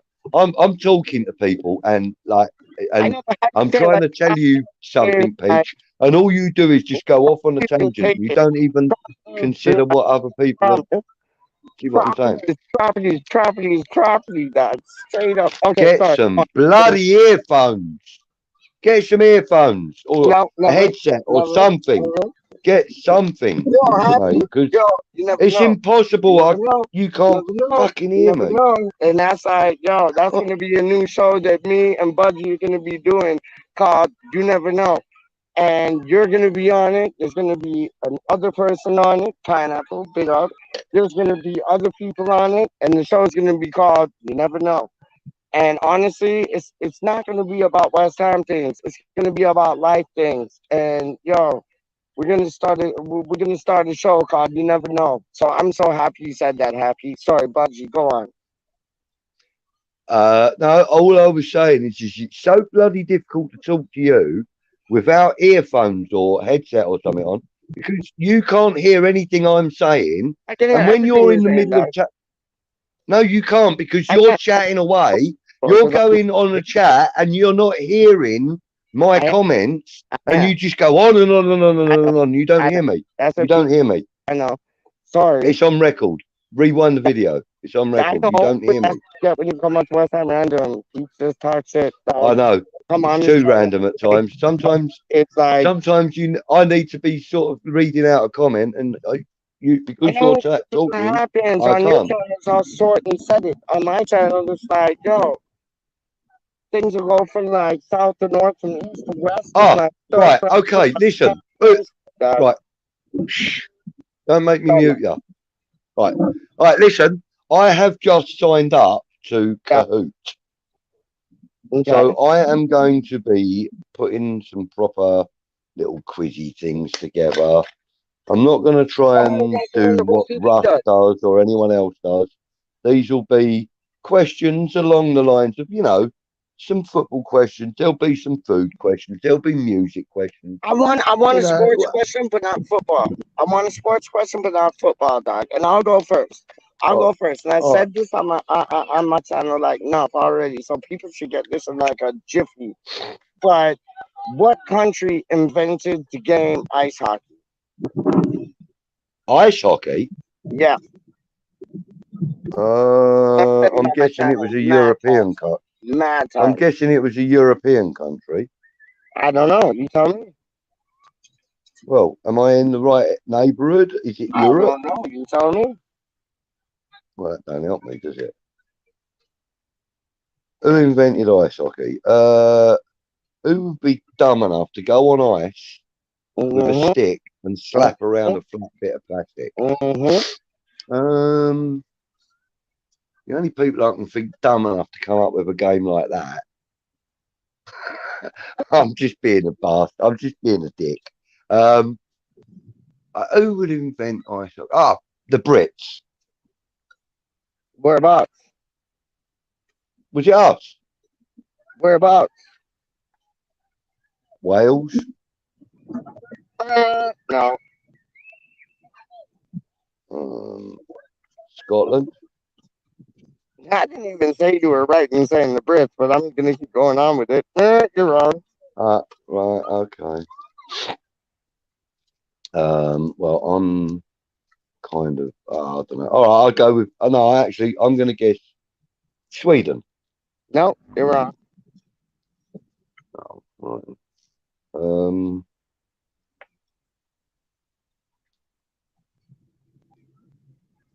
Italy? Does anybody in the comments have any idea? Like, I have no idea. we'll have more I music have no questions. idea. WHU. Hang on. Can you link Big up for West James? Town, United 57. Can I link for James? Can you Right, link hang on a to James? second. Of course you can link to James. Like, how you mean? Hold Yeah, up. hang on, wait 1 second. James is in the I'm gonna building put it in the always, bro. comments and then I'll whack it up on the screen. Yes, So please. Go ahead. bear with me. Bear with me. I've got Can to you send find it the him stuff first. like in the comments so like James can come Hang by? on, hang on, hang on. I've got to find him. Subscriptions Okay, Richard. from the Anvil WeStHaM.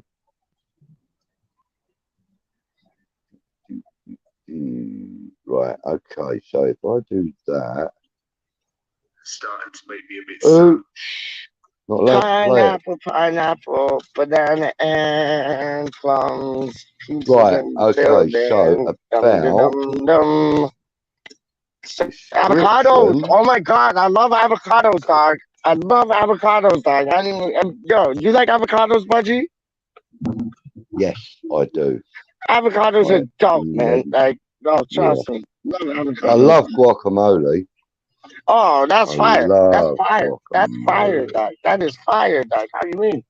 There you are, ladies and gentlemen. There's a link for From the Anvil in the chat.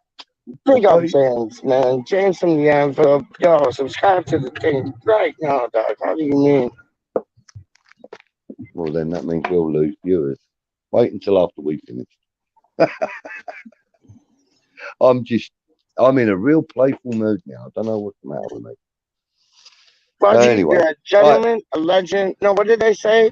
You're a gentleman, no, they don't say legend. You're a gentleman scholar, and what did they say? a gentleman and a scholar is the You're a phrase. gentleman and A a scholar, gentleman and Mikey. Straight up, man. You are a Hi, gentleman. Kimmy. I'm doing very well, thank you. Except it's really difficult communicating with someone that doesn't hear what you're saying. So, but yes, very well, thank you, my love. I hope you're doing okay. I hope you're doing okay doing... today. Kimmy. Oh no. Word up. Right. Hang on a second, James. Yo, there's somebody with a Liverpool shirt on. Yo, your club sucks. Your club is shit. Your club, dog. Your club. Shit. I don't know. He's wearing the most solid. He was wearing the most solid Liverpool shirt, dog. So I just like started shouting at him. I'm playing with you, dog. You can still see him. See him like he's in the distance. He has the red kid on, dog. Yo. Yeah. I don't know.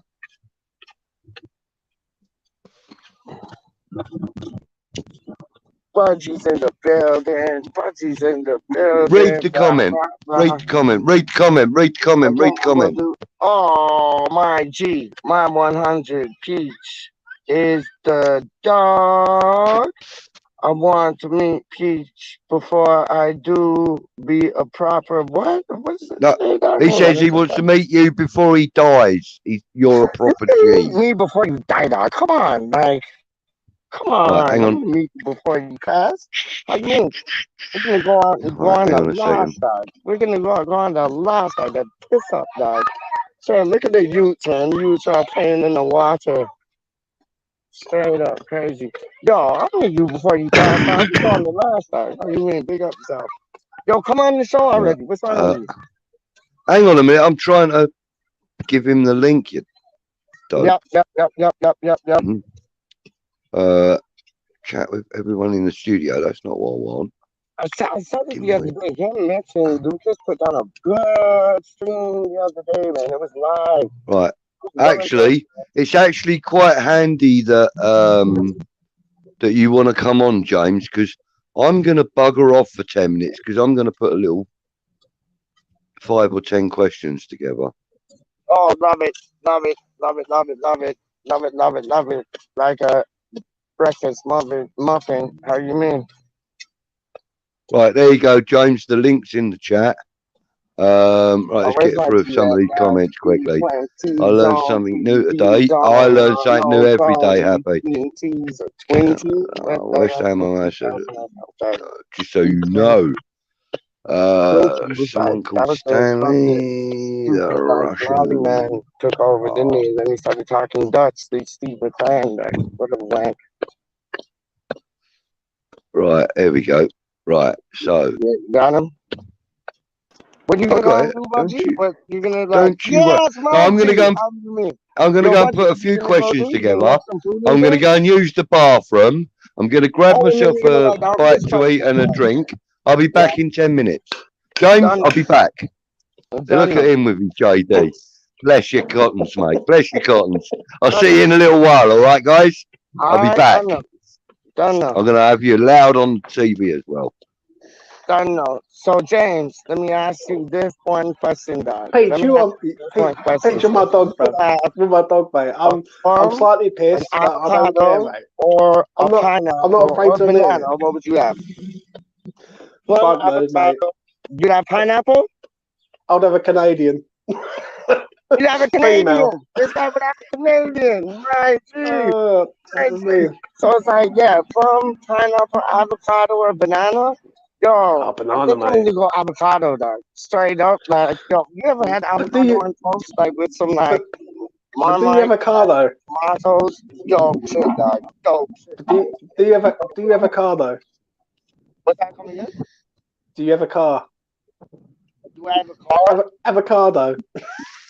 Shut Listen, up, mate. this fucking guy. Ignore Okay, me, mate. easy there, Ignore me. cowboy. Easy there, cowboy.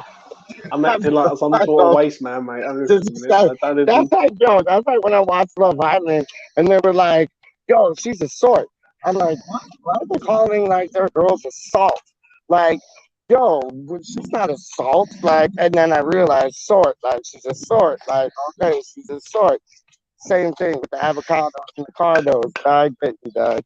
What do you say, man? You good? I'm fucking amazing, mate. What are you on about, mate? You're I'm always good. amazing, Doc. That's what I love about you, Doc. You're always amazing, man. Like, yo, you're so Topping up the old fucking JD, brother. You know what I mean? Peach, I've got to meet you before I go, mate. Honestly, that is my sole aim in life. Get married, have kids. Do you know what I mean? And meet Peach, aka Matthew, of the end. AKA Matthew, don't know, dog. Like, yo, I don't hide it, dog. Yo, I don't hide, dog. How you mean? Like, Matthew's in the building, dog. Like, yo, call me Matty Edrington to like, yo, my super ego, dog. Like, wasn't he a player? Like, we need somebody like that on our left hand side. Like, just because you brought up Matthew, which is my like birth name. Like, don't we need somebody like Matthew Edrington on the left hand side this season, dog? We need fucking anyone, mate. We ain't getting no one at the minute. From what I've been hearing. Negativity. Listen, Moyes is gonna come through, dog. Trust me. Moyes Peach, have you had a cider, Peach? And like he's building back up. And yo, we got Aguard, got Alfonso Areola with him. Next signing will probably be like, I don't know. I wouldn't be too surprised if like Kevin Phillips or like Rafinha or somebody like that came in. And then we'll go up like top. And then Jonathan David, Ivan Toney. That would be like if he only got those players, I'd be happy. I'd be happy. But we still need a left back, no doubt about it. But I don't know. If he got those players, I would be bugging. Real things. Pete, you know what, mate? You're a top G, bro. Yeah, because yeah, mate. Listen, I might have had a couple of like short, large ones, but listen. At the end of the day, mate, you are watching all the way from Canada, the US, near USA, not part of USA, but you know what I'm saying. It's all North America, though, isn't it? Like real talk, it's all North America. But I just like listen, Richard. Like you've been piping on about left back. You've been piping on about strikers. I agree with you. We need left back. I pipe on quite a lot. At least two strikers. I've got a big pipe. I know you do. I know you do, Doc. And Holly told me, Doc. Holly called me up the other night, Doc, and she was like, yo, my man, he has a big pipe. I was like, word. She's like, yeah. I was like, all right, cool. Like, yo, mate, I mean, the old disco stick. You know what I mean? Someone just asked me a question in the chat. James, is Jesse Lingard coming to West Ham, buddy? Do you know what, man? If you want me to be truthful, I just don't know, bro. What's that? What's that, man? What's that? Because I can't pull the comments up right now, so yeah, and I can't even see them. So if you can like help me out on that. For me, I just don't know. I'm what was the question? What was the question, Doc? Is Jesse Lingard coming to West Ham United? I think he is. I know I know you, Mitch, and Lucas were like, enough's enough. Like, piss off, bugger off. You've been given a chance. If you don't want to take it, then piss off. But there might already be a deal in the works, and we don't know about it. Like but I don't know. We might be able to look at somebody half his age, not half his age, but a quarter of his age, that might do a better job than Jesse Lingard. So what do we do? Like, Do you know what, Peach? I'm going to ask you a question. Right? I love asking Peach questions when he's in a car park somewhere at night. Are you surprised that West Ham have gone for a player that, let's be honest, doesn't want to come to West Ham? Who's that? Lingard. Lingard, yeah? Yeah. He's not. I'm not convinced he wants to come don't want to come to us? Like, that's just what journals are saying. How do we know that he don't want to come to us? Like, he might want to come to us. He might already bought a flat at Shad Thames at the Docklands, and he's just chilling there. Like, we don't know. That's why all these rumors and things are like crystal ball, like Nostradamus, like imaginary things. We don't know, dog. We don't know. Like, no, we don't. I agree with you. We don't know, mate. What about the Lille player, James? Do you know what? The Lille player, I think, is the biggest load of bollocks I've ever had in my life, mate. Who's to be honest. Who's that? Onana, what's his name? You know what I mean? As Rihanna would say. What? For me, I just don't see it happening. Unless West Ham go with a proper bid, like 40 million or something. Yeah, ain't happening, mate. No, I hear you. And I don't want those 40 million bids. I want like the 10 to 15 million per bid. Like, honestly, I don't want them big money signings. I want like a signing that's in the middle where a player is gonna have to prove himself and earn more money by proving himself and being a better player. If that makes any sense. 100%, mate. 100%. Yeah. So what's going on? What's going on in Peach's world tonight? I want to know. What's going on in Peach's world, Doc? Peach's world is Peach's world is love right now, Doc. How you mean? Peach's world is all love right now, Doc. Straight up, Peach on the girl. Peach got the girl. Peach is with the girl. Peach is running two things. Trust me, man. I'm chilling. Have you got some sort of bird on the go, Peach? Oh, 100. 100. 100. 100. Well, 100. Well, let's talk about it, Peach. No, let's say we did, and let's not. Let's say what we went there, but we didn't. Let's say what we went there and met up there, but we didn't. Let's not say that. Let's talk about the youngsters. Are any of them gonna get through this season, dog? Because you got so many. You got Ashley. Are you gonna get through your female? Londello if he stays. You got Perkins. You got Trot. You got and Gagne or whatever his name is, the other boy that plays goalkeeper. You got Chesters. You got Aquaflex. Is this gonna be Aquaflex's season, James? What's the deal? I hope so, mate. Me too. I hope so. Me too. Equa is the man. Oh, but see, you like him. I like the Sawyer cat. You like Equa, and I agree with that. He's dope. He came from Chelsea. I like him. He's good. He knows how to run two things. I get that. I like Sawyer, dog. I think Sawyer's gonna be the surprise of the season. Either this season or next season. I hope it's this season still, but we'll see. Yeah, I agree, mate. I agree. I think Equa looks quite decent, mate. He's doing he's chipping goalkeepers and everything. Oh, he does. Oh, man, who's this? It's Reese, baby. It's Reese, mate. Boys. This guy, he always has to ruin the party, huh?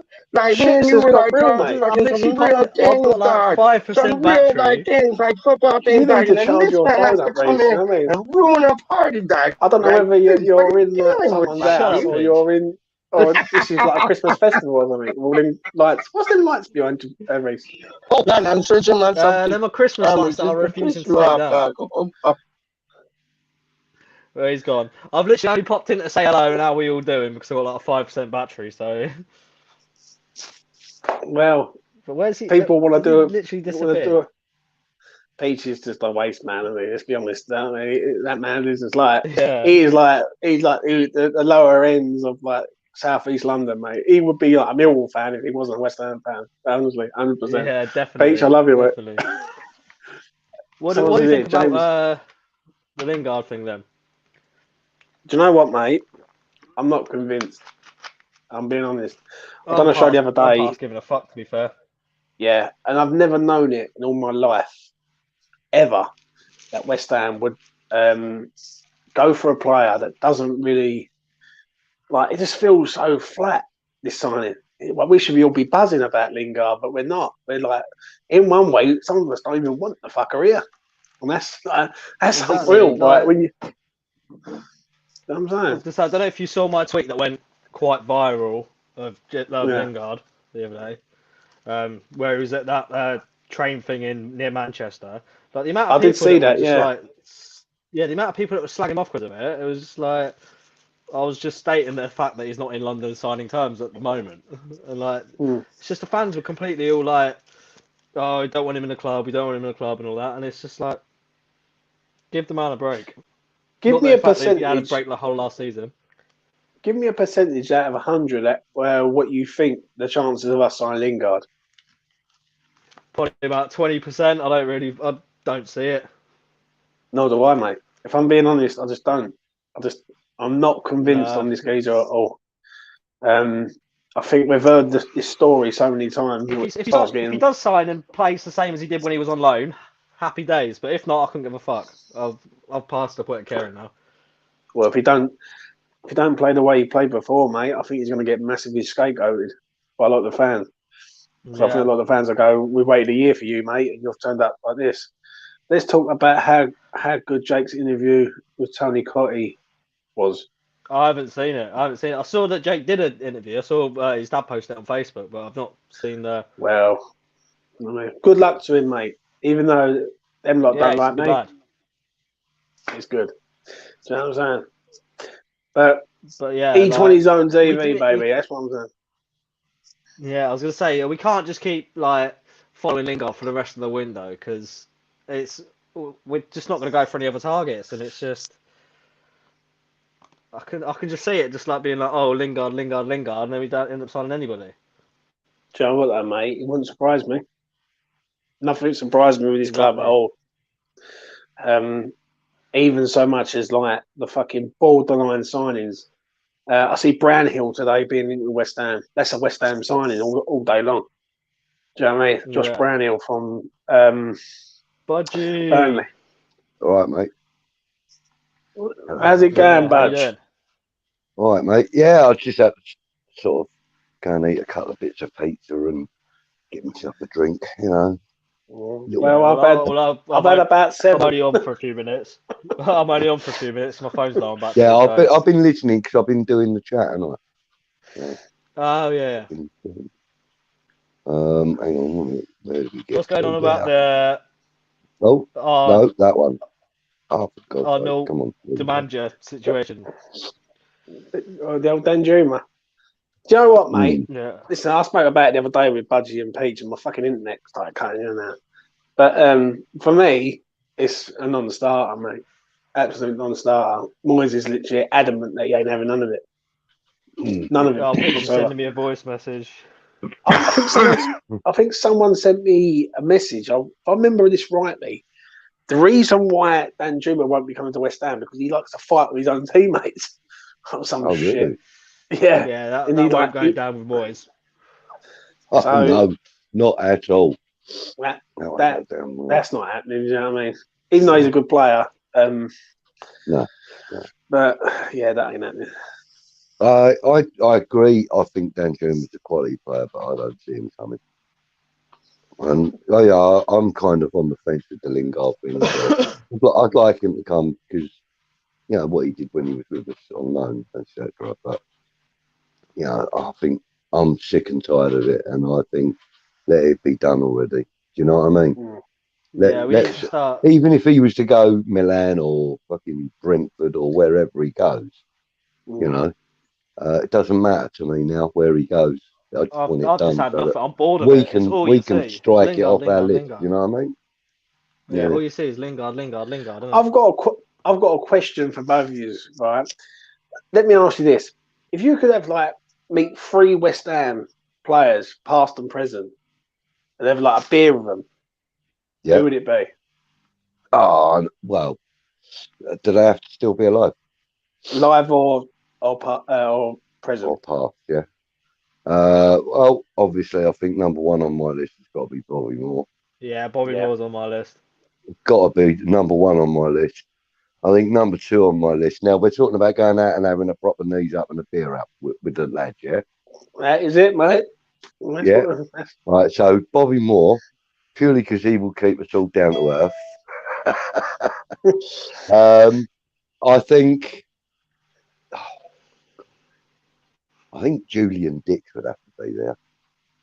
Hmm. I'm pretty sure that I would have to have JuLy and Dix there. And who else would I really enjoy having a beer with right now? I think I would probably have to say Mark Noble. I think I might have to say Mark Noble because he's a funny guy. He gets the humour and everything else. He puts the humour out. He's always having a giggle with the lads. But he is truly a cult hero at the club, isn't he? I mean, that's one person I would absolutely love to have a chat with over a beer, definitely. What about you, Joe? For me, Bobby Moore, I agree with you. Yeah. 100%. Yeah. Paolo Di Canio would have to be one of my. I think he'd have to be the barman in my pub. Yeah, he'd have to be serving the wine, mate. But I'd definitely 100% have to have Paolo. Like the Yeah. stories you would hear from him, okay, that'd be amazing. Yeah. Julian Dix is not a bad shout. Obviously, that's mid-90s, going into late 90s. But I don't know. Devonshire would be a good shout. Like, as in, like, Mate, a young there's so many players though. I mean, I'd love to have a beer with what's his blinking name now? Real funny bugger he was. Oh God Almighty, his name will come to me in a minute. Will it? Christian Daly.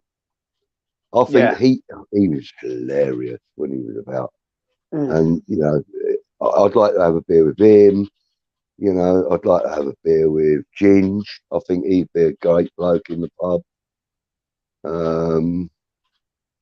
I think Joe Cole would be a decent fella in the pub. Yeah. There's many James. You know what I mean? Narrowing it Dean down Ashton would be another one, I think. Another great one. Yeah. I think Matty Effrington would be quite a giggle as well because he was quite mischievous at times. Just don't let him on the fruit machine, for fuck's sake. That's brilliant. And connected with WeStHaM, like outside of the playing staff, as it were. I think I would really like to go and have a beer with. Oh gosh, his name is fucking bouncing around in my head now. Because I've had a couple of vodka and cokes, big ones. What's his bloody name? He was one of the coaches a few years back. A couple of years back. What's his bloody name? Grey hair. Oh God. Not Mervyn Day. You know about? No. He wasn't he? He stood in when David Moyes had COVID. What's his bloody name? Alan. What's his name? Alan. Oh, fucking hell. I don't know what your name. I know you're about. Oh, for fuck's sake! Somebody in the chat, help me out. Irvin. That's it. That's Irvin. Beer, yeah, that's it. I think I've had a few beers and I was struggling there. But no, I think he'd be quite, because he'd have a lot of good stories to tell. He's been involved in the game a long time. I remember him as a player. I know you won't. You're half my age. I'll tell you what. I remember him at Preston being a manager, and he was decent at there. He was. They were overachieving while he was there. Yeah, and he'll admit that. You know what I mean? He'll say, that we overachieved that season. And right, so try hard three would be Bobby Moore, Carlton Cole, and Marlon Hairpiece. And when I say that jokingly because Marlon Harewood happens to be one of my favourite players. I don't know if you're going to be able to see that, but there is a signed, authenticated picture of him. So, yeah, I do love a little Marlon Harewood hero worshipping. He was a polarizing player, Marlon. Fuck me, he was like a Cole reboot. And he was 1 minute he was very, very good. I remember when he scored that trick against Villa at home. Yeah. And he looked like a well beater. And then there'd be games, didn't he? And then a couple of games later he kind of missing. Not actually get anywhere. Good evening, Scott. Thank you for joining us, mate. We've only been live for 2.5 hours. I'm not knocking you. I'm thanking you for joining us. We are 2.5 hours in, and we've talked about so much. I can't even give you a recap, buddy. But we are talking about players that we would like to have a beer with, past and present. They don't necessarily have to be alive, as you saw with Tryhard's selection. What would you say, Budgie, would be your best year that you've seen West Ham in your life sort of time? Are we talking about what the best football that I've seen, etc., etc.? Right, basically the best team. Basically, it might best not be team I've ever watched play. Yeah. Oh, sorry. Oh, look, my daughter's just told me off because I've woken her up. Sorry, baby. I think for me, the era of teams, for me, it's a toss-up between last season's team and the 85-86 team. For me, it's a toss-up. I couldn't really narrow it down. I mean, even the 2000 era with Di Canio, etc. You know, that was a fantastic era as well for me. Exciting for the for the supporters. Scott says Di Canio, Shaka, Ludo, Benrahma, famous five. Oh, sorry, I missed Joe Cole. Sorry, Scott. So that was Di Canio, Joe Cole, Shaka, Ludo, and Benrahma. They're the guys you would like to have a beer with, yeah? I would say what Scott just said in the previous comment is that the year 2000, that team that we had, when we had Lampard, ReaL, Carrick, we had Glenn Johnson coming through, Cole, Defoe.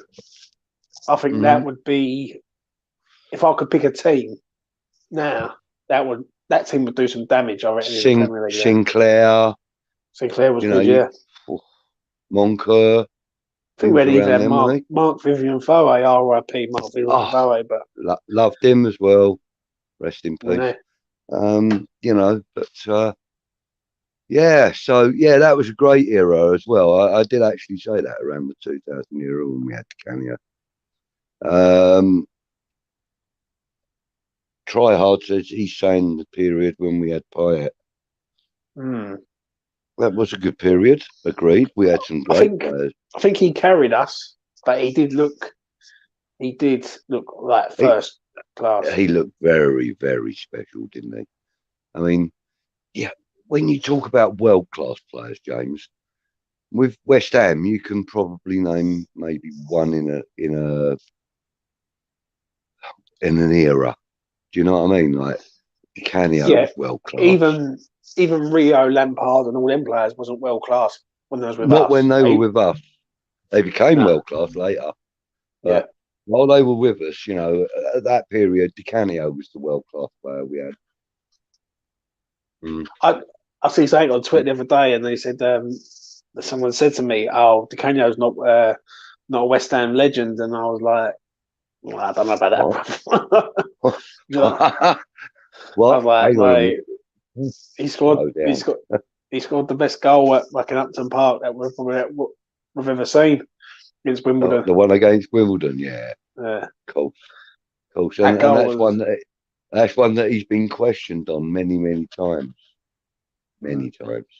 Did you see the training stroke fun time video that West Ham released during the season last year, or at the beginning of the season last year? I think it was from during pre-season training and stuff, where they tried to recreate with Jack, mate, I think it was actually, where they tried to recreate that Di Canio and Sinclair goal.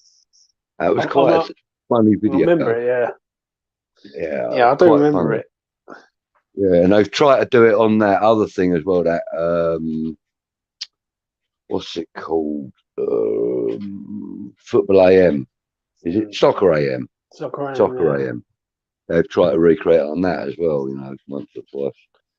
Di Canio was a special player. Like, for what he certainly was. He didn't look the part, but he played the part, if that makes sense. And yeah, he was excellent. And do you know what? I've never seen a player be heartbroken in 2003. I think 2003 was the hardest year for me as a West Ham fan, looking at West Ham as a whole. Like, to get relegated at Birmingham away, and you know you're losing everyone. You're losing Paolo. You're losing Defoe, Cole, Carrick. Even I think Lampard had already gone by then, and ReaL had already gone by then. But you was losing the academy of football basically, and Paolo was fucking special, mate. And anyone who disrespects Paolo really is mad. No friend of mine. No friend of mine, James. You know, and you know Scott says it quite nicely here as well. Look, he says, "God, I miss Paolo. Forever my West Ham hero. Was an honour to meet him during the 2000 season when I was a mascot. Nice, great memory. He even had the white boots, the lot. He worshipped the man. I had white boots as well, and you know, believe it or not, and I know it's like only 12 years ago, and I'm now 60, but I still have my white boots. I had white boots from about 95, I think. But like, you know, I mean, I was still playing well into my like 40s and 50s just for a giggle. You know, I was just playing like weekends and that, and I had white boots as well, but because of him. He was top drawer. Yeah. Got a canvas on the wall of the picture I had taken with him. What a man. Nice. Great memory. Great memory, Scott. Love that. Love that. Email that to WeStHaM@gmail.com, and we'll put that picture up on screen if you want. You know, I mean, it won't go up there tonight, but at some point. I'll send it to Fever now. Oh, there you go then. James is going to send it to you. No worries, mate. I will inspect it, make sure it's proper. He was a last of a dying breed at West Ham. He was a proper maverick, wasn't he? To be honest. Yeah. I mean, you know, like I kind of said earlier on, I said it was like, you know, we kind of signed a sick dog, or, you know, the patient, because of, you know, his reputation. He just pushed the referee over, etc., etc. He was a bit, as you say, he was a maverick. And, you know, when Harry signed him, you know, it was kind of like people were like, what the fuck are West Ham doing signing a nutter like that? 1.5 million, I think it was, or 1.8 million. I know, ridiculous. Yeah. And yet, look what he did when he was with us, etc., etc. You know, maverick or not, you know, it's definitely a massive part of West Ham's history that we had him. Yeah, because as you say, you know, he was just so quality. Do you think he would be a Premier League type player now? In the regards of the way he played. Someone said to me on Twitter that they think he'd be a Championship type player. I disagree. I think he would be. No, I actually think that he would probably, in the right team, right? In the right team, he would probably be as prolific as the likes of Sterling, Mane, not so much Salah because he's fucking incredible, but you know, Mane, Sterling, you know, the likes of, he'd probably be a lot more prolific than the likes of Timo Werner or Sam Maximan. You know, I think he'd be a great number I'm 10. trying to give you a few players that are sort of reputed goal scorers. I know they're all different positions, almost some of them are, but I think, you know, with the right team around him, and if you put him in the current team or last season's team, you know, with the likes of Zuma behind him and Rice and Socek behind him, etc., etc., mate, I think he would be absolutely incredible. I Him think on as a one number side, 10. Bowen on the other. Well, yeah, him as a number 10, definitely. I think he Oh, can yeah, make. I think he can make a lot of stuff happen there as a number 10. I think he would have been absolutely excellent. Would I replace the number 10s that we have now? Like, let's say, well, I actually believe that Lanzini is probably the most gifted and best number 10 we have at the club right now. That's my personal opinion. A few people agree with me, some don't, but I actually think that technically, and you know, for determination, drive, and you know, club honour, as it were, you know, because he plays for the club and he plays for the club, not just plays for the club. He is Lanzini, and you know, I believe that he is currently our best number 10. Would I replace him with Di Canio at his time at West Ham? You know, if we could move him from time to now, would I replace Lanzini with him? That's a really tough decision, but yes, I would. I think I would, mate. Purely for the maverick drive within him, because Lanzini lacks that. Fortunately, because it's kept him a really good player. At what he's brought him back to his best, I think, now, Lanzini. But Di Canio, it was an unpredictability about him. You know, he'd literally. Let's be honest, we didn't know what the fuck he was going to do. No, and he would literally run back to the 18-yard box, our 18-yard box, and say, "Give me the fucking ball," and then go and dribble past like everybody on the pitch, including his own players. Yeah. And you know, get it out of the box, and that was his drive. That was his sense of being. I think what made him a West Ham legend was the moment he rejected Man United. The moment he rejected Man United and Alex Ferguson, I think that for the people of your age, my age, growing up seeing Di Canio, I think that was enough to say, you know what, this geezer is the dog's bollocks. Oh mate, he deserves a place in the annuals of West Ham, definitely. I mean, there's few that are more deserving. In fact, you know what I mean? In their playing, what they did for the club in their relatively short spells, you can't get past what Noble's done for the club and how well he's played for the club in his years. Can't get past that. He has to be, for me, number 1 in the book. You know what I mean? When you talk about a West Ham player, that's him. Is Mark Noble a legend in your eyes? Because people say he is, some people say he ain't. Okay, right. So here's where I stand with Mark Noble. I love him to bits and I admire everything he's done with the club. Everything. And everything he's done outside of the club, in the name of the club as well. That to me makes him a club hero. And that also makes him a cult hero within the East End, if you like, you know. You know, further reaching, obviously, but I'm kind of generalising. Is he a club legend? He's bloody close, James, if he isn't. I think he is. I think he is. Yeah, he's bloody close. If he's not a legend, he's bloody close. And, you know, I think perhaps, you know, getting onto the coaching or recruitment staff or something, whatever suits him best, you know, give him a year or two of that and then see a little bit of success out of his input and stuff, would probably, for the ones that don't believe that he's a legend, would probably elevate him to that status. So, you know, for example, have you seen that player we got, you know, wing nut German or whatever, you know, and you go, well, yeah, he's come on good. Well, you know what? Noble scouted him and put him forward and brought him through from the under 18s or whatever the case may be. You know what I mean? And like, you know, does that 2 or 3 times, and you know, 2 or 3 players that he's scouted or managed or coached or whatever. Yeah, I think you know there's definitely legendary status in the man. I Is it there think, yet? I believe so, but I know that there are people that don't.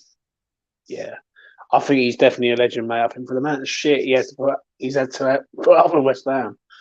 I Yeah, think there's. I mean, look, you know, he's seen as a player, he's seen us relegated twice,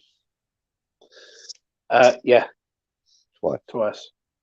and helped to get us back up into the top flight, etc. And then captained us through the you know the changeover from the bowling to the London Stadium, and I that was actually no feel mean sorry for feat. Mark though, to a point. Yeah, he never Because, wanted to leave the bowling, obviously, but he's made the most of a bad lot, if you like, James. You know, but I and think yeah, what I it was, admire him for that. You know, I think what it was with a lot of the West Ham fans, they looked at Mark Noble because the fact of the matter is he's a close knit player, close to the yeah, area, who can relate to the fans, the local fans, so to speak. yeah, yeah, And yeah. I can understand that. Yeah, he's definitely a legend in my eyes, though. 100%. I think. Yeah. What do you reckon on the possibility that in like 20 years or so he becomes a shareholder? I reckon he wouldn't be far wrong. Definitely. I think he I will be think connected to West Ham for he'll the be rest of his life. connected with the club, and so will his family for his, you know, for the rest of his life, and possibly that of all of his kids as well. So, you know, I wouldn't mind betting that he would do that. You know, invest. You know, even if it's only like a 10% shareholder. I You know, don't we've got think Mark two or would three of ever them. let. I don't think Mark's the sort of person to let go of West Ham.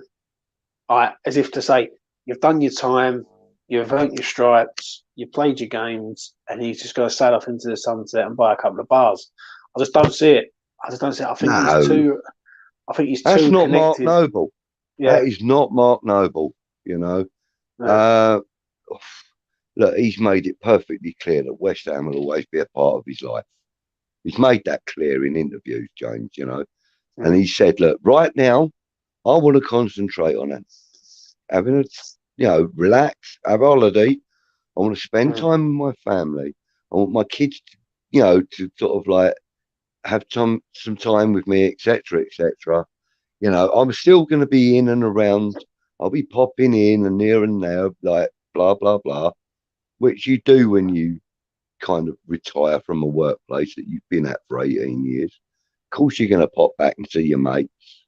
Of course, you're going to pop back and, you know, see the people that helped you through them 18 years. You know, the woman in the canteen, the bloke who does, you know, the kit, hangs the kit up or whatever the case may be, kit man and that. You know, he's going to pop back and see them people. He's always said that, you know, and he's always said that, you know, he knows that West Ham have assured him that there's a place in the club for him. And Which the I club agree have with you. stated, yeah, and the club have stated there's a place at the club for Mark Noble. We're not sure in what capacity as yet, but there is a position for him. We will, even if they have to create a position, James, there will be a position for him. Do you know what I mean? Like, you know, like even director of football. Not beyond. I agree, mate. There's a comment right at the end there. Charlie's coming. I love Charlie Walsh, mate. Trust me. He's like, there he is. Look, there he is. He's the most good-looking man that I've ever known. Even though I'm slightly pissed, I definitely would. Anyway, Hang on. Are we talking about that comment that's on screen now? Yeah, that's the one. Right. Yeah. Here's a tricky one. Is that Mikel Antonio a club legend? Most Premier League goals ever for West Ham, 9 more than Paulo Di Canio, for example. I just don't see it with Mikel. Right. That's a really good question, Charlie, and well stated as well. You know, 9 more goals so far.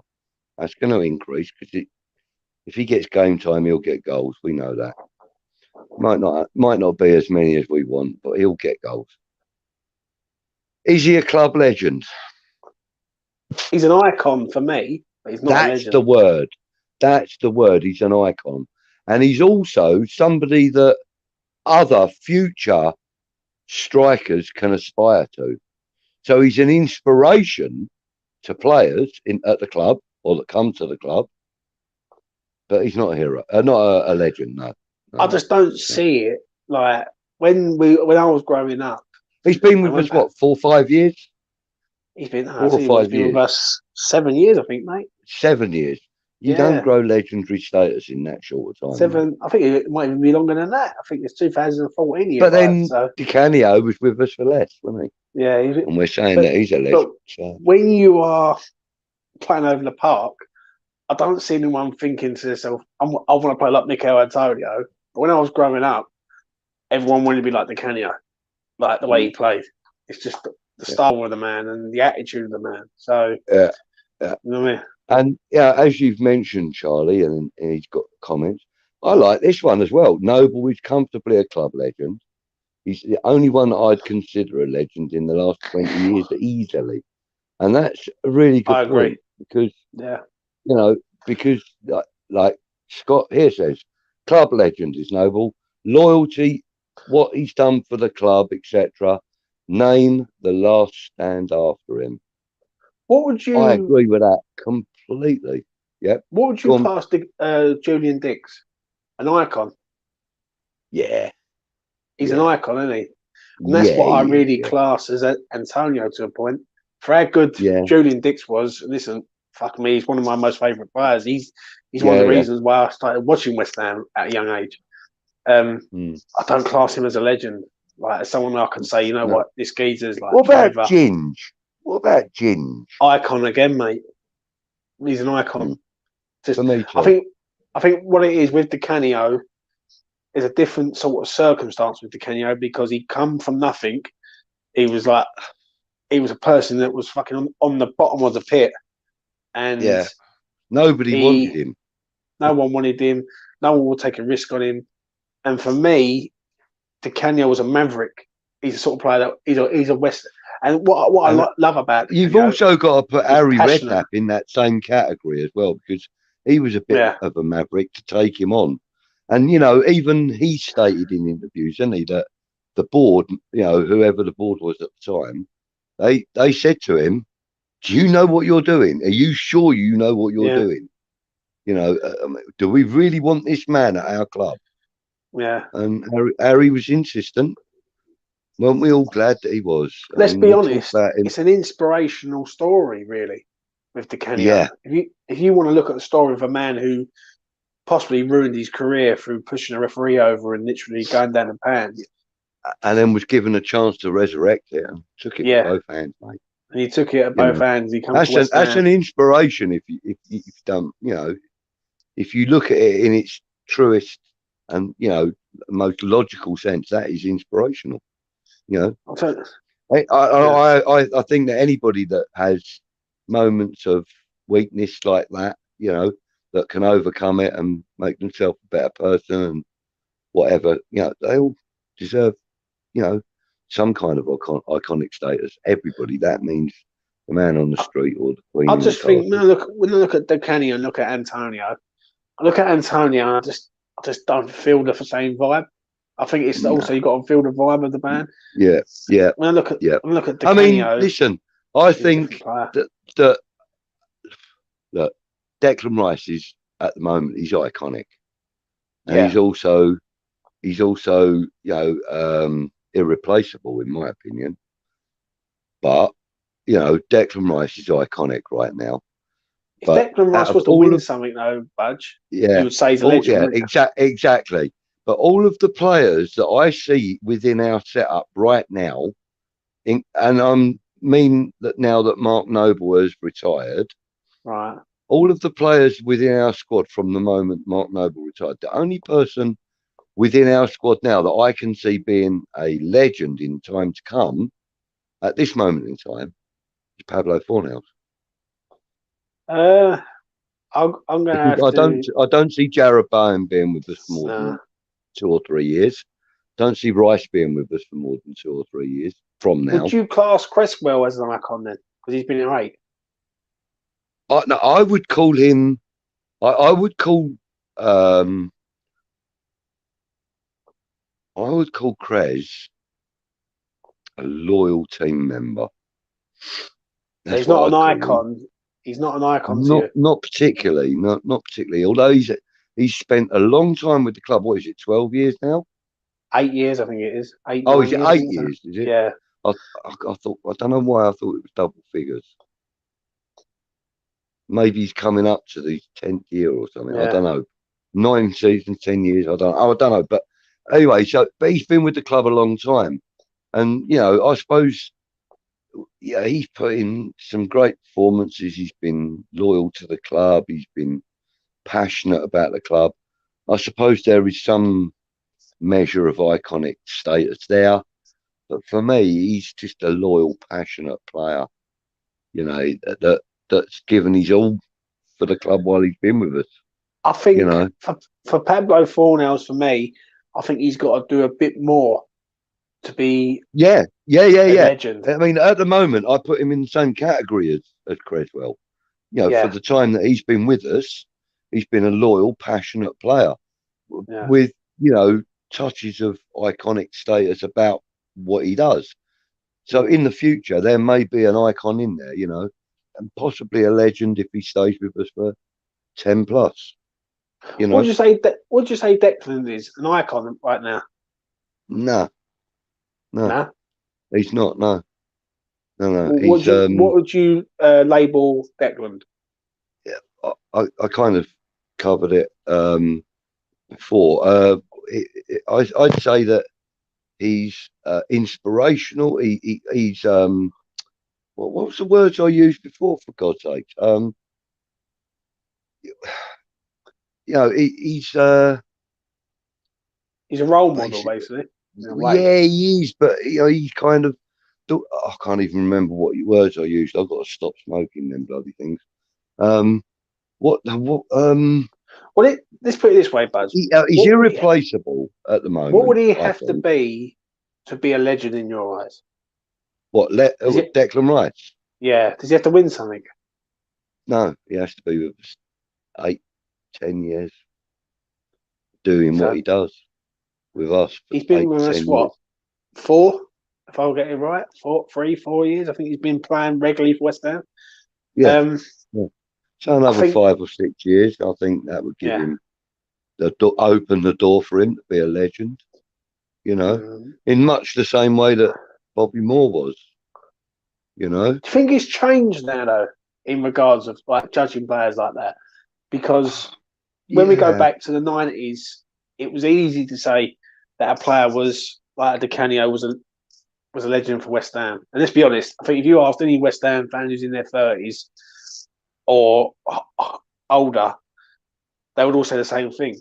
Like if you were to say like who was your top 5 players, Di Canio would be in there, 100%. Of course you would. Of course you would. Do you know what? My top 5 players. Tell you who else would be in there, which might shock you.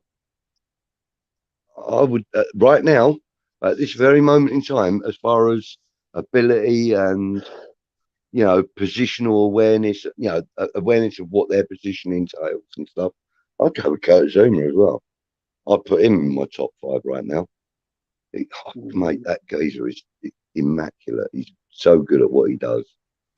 I think for me, it'd have to be. See, I remember like Danny Gabardon and Collins. I remember that Cardiff connection coming here, and Danny Gabardon. The only thing that killed him was injuries. Let's be honest. If he don't get injured, I think he's better than James Collins by a long way. Do you know what I mean? I think injuries just absolutely ruined him. So Charlie's saying here that Antonio not a legend, despite being only a player to score 10 plus more goals in 2 top flight seasons for West Ham. Most Premier League goals, essentially, he kept us up 1 season. They're all very true, and to add to that, I think he's one of only 2 or he may even be the only one, but to score 4 goals in a single game. Yeah, I just don't see it with Antonio. I've always said this. I class him as an icon. I just don't see him as a legend. I do agree, but I mean, like for me, like to be a legend, I mean, it's got to be, I don't know, it's got to be something really, really special about you. Yeah, like can Antonio and really? Is there anything particularly special about Antonio? Like, can Antonio really turn a game on his own? I don't believe he can. I think he could play a part in the game. He tries to. He can make things happen, but he can't. James, he can turn a game around in that respect, where he'll flick himself out to one of the wings and drag the ball back into the middle and things like that, you know, and cross it in and that. But could he do it? But could he do it on his own though, Budge? Don't know. I don't think he could. When I look at Di Canio, and that's why I class Di Canio as a legend.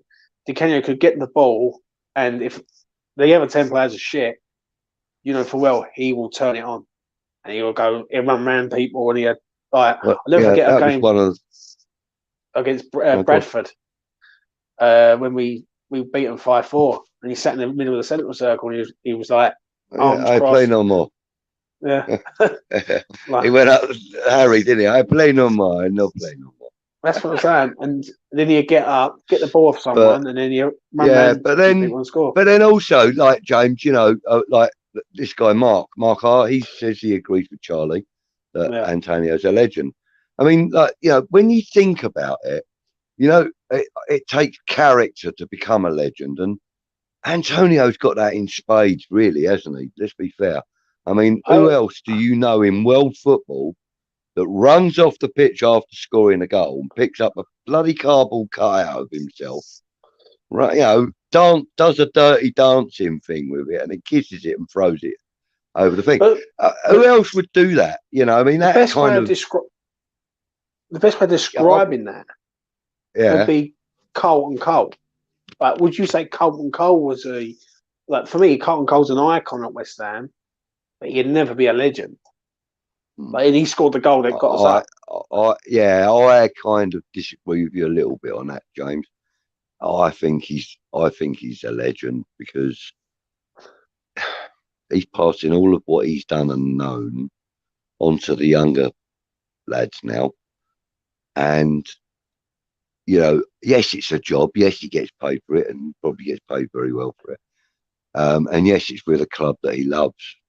So, you know, it's not exactly a chore to him either. So, you know, he enjoys what he's doing. If he was playing just solely on him playing, would you say he's a legend or an icon? Not strictly on his playing career, no. But because on his career at West Ham, yes. Because I look at on his career at West Ham, yes. Yeah, I look at other players and I think Marlon Airwood, for instance, was a very decent striker for West Ham. Like Dean Ashton was a very good. Even Bobby Zamora, I'll go down that line and say like Bobby was but he wouldn't be recommended as an icon, like to me. Like, but Bobby was fucking. Some of the goals Bobby scored. I remember the goal against Arsenal away, where he scored twice at the Emirates and at Highbury. And for me, he's not even in the recognition as being an icon, let alone a legend. So I don't know. Carlton is an R one with me. Icon all day long. Legend, nah. I think legend to me has to be a person who can do everything, who could change a game on his own and bring. Yeah, in fact, actually, Scott makes a quite a valid point here as well. He says there'll never be another Paolo Di Canio. Yeah, but there'll be plenty more Antonios. That's just his own opinion. He says, "Big respect, Charlie." Yeah, and that's a valid point. You know, I mean that kind of. All of that will kind of add to, you know, the discussion. Is he, isn't he? I mean, it's all a matter of personal opinion, really and truly. Do you think the generation, it's a generation though, Budge? It's a generational thing. Like when I look back at 20 years ago, when I was growing up, and I was, 16, like 15, 16 at the time when West Ham got relegated in 2003. I think it's a generation thing where people look at Antonio now. They're 18 to 21. He's a fucking legend at West Ham. Yeah. Okay. Charlie's saying it's difficult with Antonio because what else could he possibly do to be considered a legend? Well, score a hat-trick in the FA Cup final. That might be I don't one. see Antonio. And I love Charlie Walsh, mate. I love his like long hair, mate. He's just amazing. But do I see Antonio turning the game on his own? I just don't see it. I think he needs people to make him perform. I don't. With Di Canio, he didn't need anyone to make him perform. He could perform on his own, sort of thing. Yeah. Maybe I'll go down that line, but other than that, but in fairness, though, James, in fairness, you do quite often see when the game isn't going quite our way, you do quite often see Antonio trying to go and pick up the ball to try and make something happen. You know, I mean, there's a fantastic player stroke character in that body, in that man. And what would you he's class done him all as of this amazing stuff. It's really difficult for me because I can see where you're coming from, that he's iconic, and he is iconic. Either way, he's iconic, because of what he has actually managed to achieve with us. And Charlie made a point earlier, which was also a very valid point. You know, he's played just about every position that's ever been asked of him and done it well. You know, he's put his all into every game or every position he's played in, which is, basically, that's the makings of a legend, if you like. And I nearly fucking creamed my pants when he scored them 4 goals against Norwich. Was it Norwich? Yeah, Norwich. Yeah. I nearly creamed my pants when the third one went in, and then when the fourth one went in, unfortunately, I was in the pub, so it was a really difficult thing for me to try and control my emotion. Yeah. And everybody in that pub knew that. To me at that time, he was a legend at that particular point when that fourth goal went in. Right. It was like, oh, fucking hell, yeah, what a legend and all that. You know what I mean? It was that initial excitement and all this, that, and the other. But reflecting on it, is Antonio a legend? It's difficult to say no. But I don't know if I can say yes. At this moment, I'm on the fence because he's done so much, he's achieved so much, he's helped the club so much, he's really a part of the infrastructure. I think for me, Antonio would have to start turning games on his own. That's what would make him a legend for me. For you, yeah. Whereas I see him trying to do that in a lot of games. It's not always successful. I mean, look, let's just the game where it was a European game, I believe it was Lyon, where he got the ball, he was in the box, he had to turn around, he got the ball back, and he did that left foot chip over the box onto Souček's head. Yeah. And he headed it across the goal into the back of the net in the corner. And, for me, that is really forcing the game. Do you know what I mean? That's creating gameplay and creating opportunity and chances and stuff. So his work rate and his ability and everything is all there. Everything's there. If you was to roll back though 22 years, right? Yeah. When you look at Di Canio, for me, people wanted him in their sides. I don't see people wanting Antonio in their sides. If that makes sense.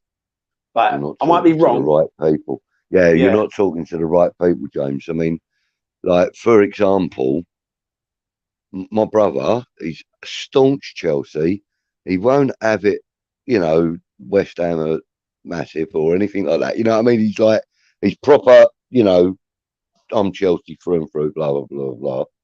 But he said to me, I said to him one day, I goes, come on, Kev, there must be at least one player at West Ham that you would have, other than Declan Rice. And he went, well, of course, Declan Rice. He said, who wouldn't want Declan Rice? He goes, and who wouldn't want Jared Bowen? And I went, okay, fair enough, obvious choices. So come on, name me at least one player at West Ham that you would love to have at Chelsea. And he went, Mikel Antonio. I went, what? He went, that geezer is a beast. He said, that man will get you goals. If he ain't putting it in the net himself, he'll get them. He'll lay it on somebody. And that, I mean, you've got to have a look. His assist rate is pretty good. I'm not saying it's the best, but it's pretty good. Yeah, you know, and if they did like a pre-assist list, I bet he would be quite high. See, I agree with what Scott said. Yeah, Scott just said something in the chat here. He said, I class Antonio as the same category as Scott Parker, Harewood, and Sinclair. And I've got to 100% agree with him on that. So look at Dean Ashton, for instance. Dean Ashton, if Dean Ashton had the career and didn't get injured, he'd be a fucking legend at West Ham.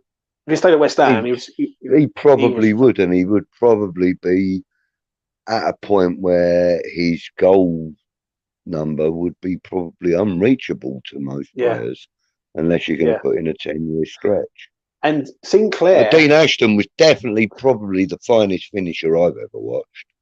Him and Claret Tevez, Oh, Tevez, I mean, but mate, Dean was fucking... he could stroke a ball and that fucking thing would go in the back of the net. So, Dean Ashton was like an Harry Kane type player. Yeah, but as an out-and-out striker, for me, Dean Ashton's probably the best out-and-out striker I've seen in Claret and Blue since Pop Robson. Yeah. Mate, listen, that geezer knows where the back of the net is. Yeah. I mean, like, don't get me wrong, we've had some great strikers in that time. You know, Cole and Harewood and all them guys. They've all been good and they've been great. And, you know, McAvenny, Cotty, they've all been brilliant. Yeah. But for me, the finest finisher of the ball was Pop Robson back in his day. He was brilliant. And Dean Ashton.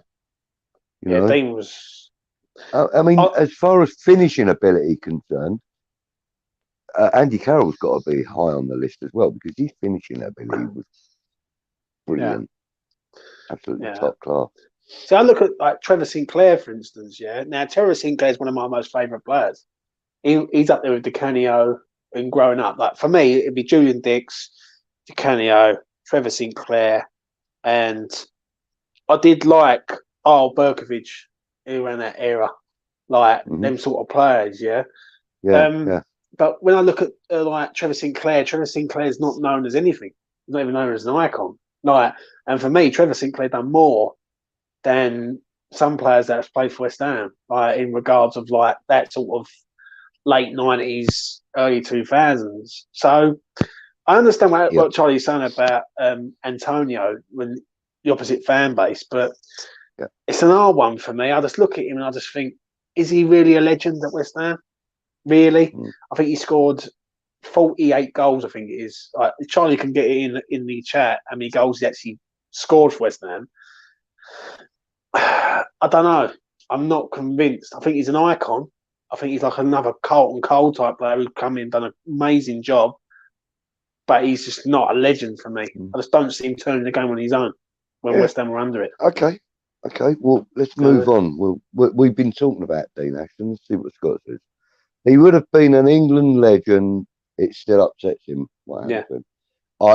Mate, listen, we all deeply regret that, because let's be honest, we had so much hope when he signed for us. It kind of lifted the whole atmosphere of being a West Ham £7 million, Budge. Fucking I know. I know. I mean, if we could pay £7 million for a striker of that caliber now, people would say, "Now you're mad. You never do it." Probably not. It's probably nearer to 70 million now. But you know, what an amazing. How would you describe Dean Ashton as a player in your eyes? Is he striker? Is he a target man? Is he He's not. He's an out and out striker. That's what he is. He's Yeah. an out and out striker. Get the ball to him, he'll put it in the net. That's it. Yeah. Another Peter Osgood from back in the day. You wouldn't remember him, but you may have heard of him. You know, some players that I can think of that were like that. Let me see if I can actually think of any. Would you players compare him to like someone that. like a Harry Kane type striker now? Yeah. Well, I mean, Harry Kane's developed his game a little more now these days. Yeah. With his backtracking and stuff. But you know, I admire that in him. Fair play to him. But as a striker, if you stuck him in the number 9 position and said, do a number 9 job, then Harry Kane is probably the best number 9 in the world right now. Yeah. Even though I don't like to fucking admit it, but yeah. I know. But he's probably the best number 9 in the world right now, if as an out and out goal scoring number 9. He's fucking quality. And I hate to admit it because he's a spud. Dean Ashton could very easily have been that. And I agree. You know, with England, he could very easily have been challenging for, you know, the starting 11 every time. Albertovic. Oh, loved him. Charlie says Antonio scored 61 goals for West Ham in total, 56 of them in the Premiership. So yeah, he scored a few cup goals and stuff, hasn't he? 7.5 million. What still? There you go. Closest thing to compare Dino to definitely is Harry Kane. Agreed. Yeah. And you know, I think, you know, if I was to kind of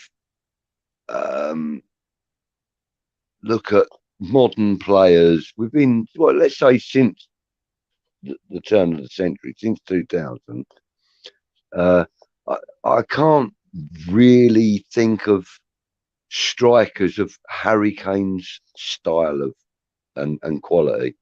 You know what I mean? Like in the last 20 odd years, there hasn't really been a standout striker for me that I could say, you know, he's probably the best in the world.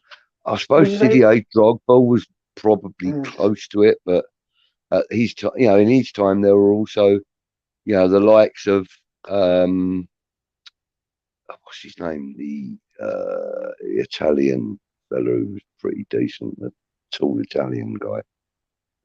Anyway, but you know, I mean, like for me, I think Dean Ashton was just an out and out striker. Loved him. Yeah, so gutted when he got injured, you know.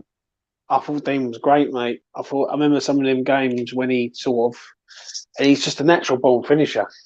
That's one thing I will say with West Ham, like talking about sort of modern day, when we've gone back in history. But that's what we need at West Ham. We need a modern day sort of finisher, someone who knows where the back of the net is regularly. Yeah. And I think Dean.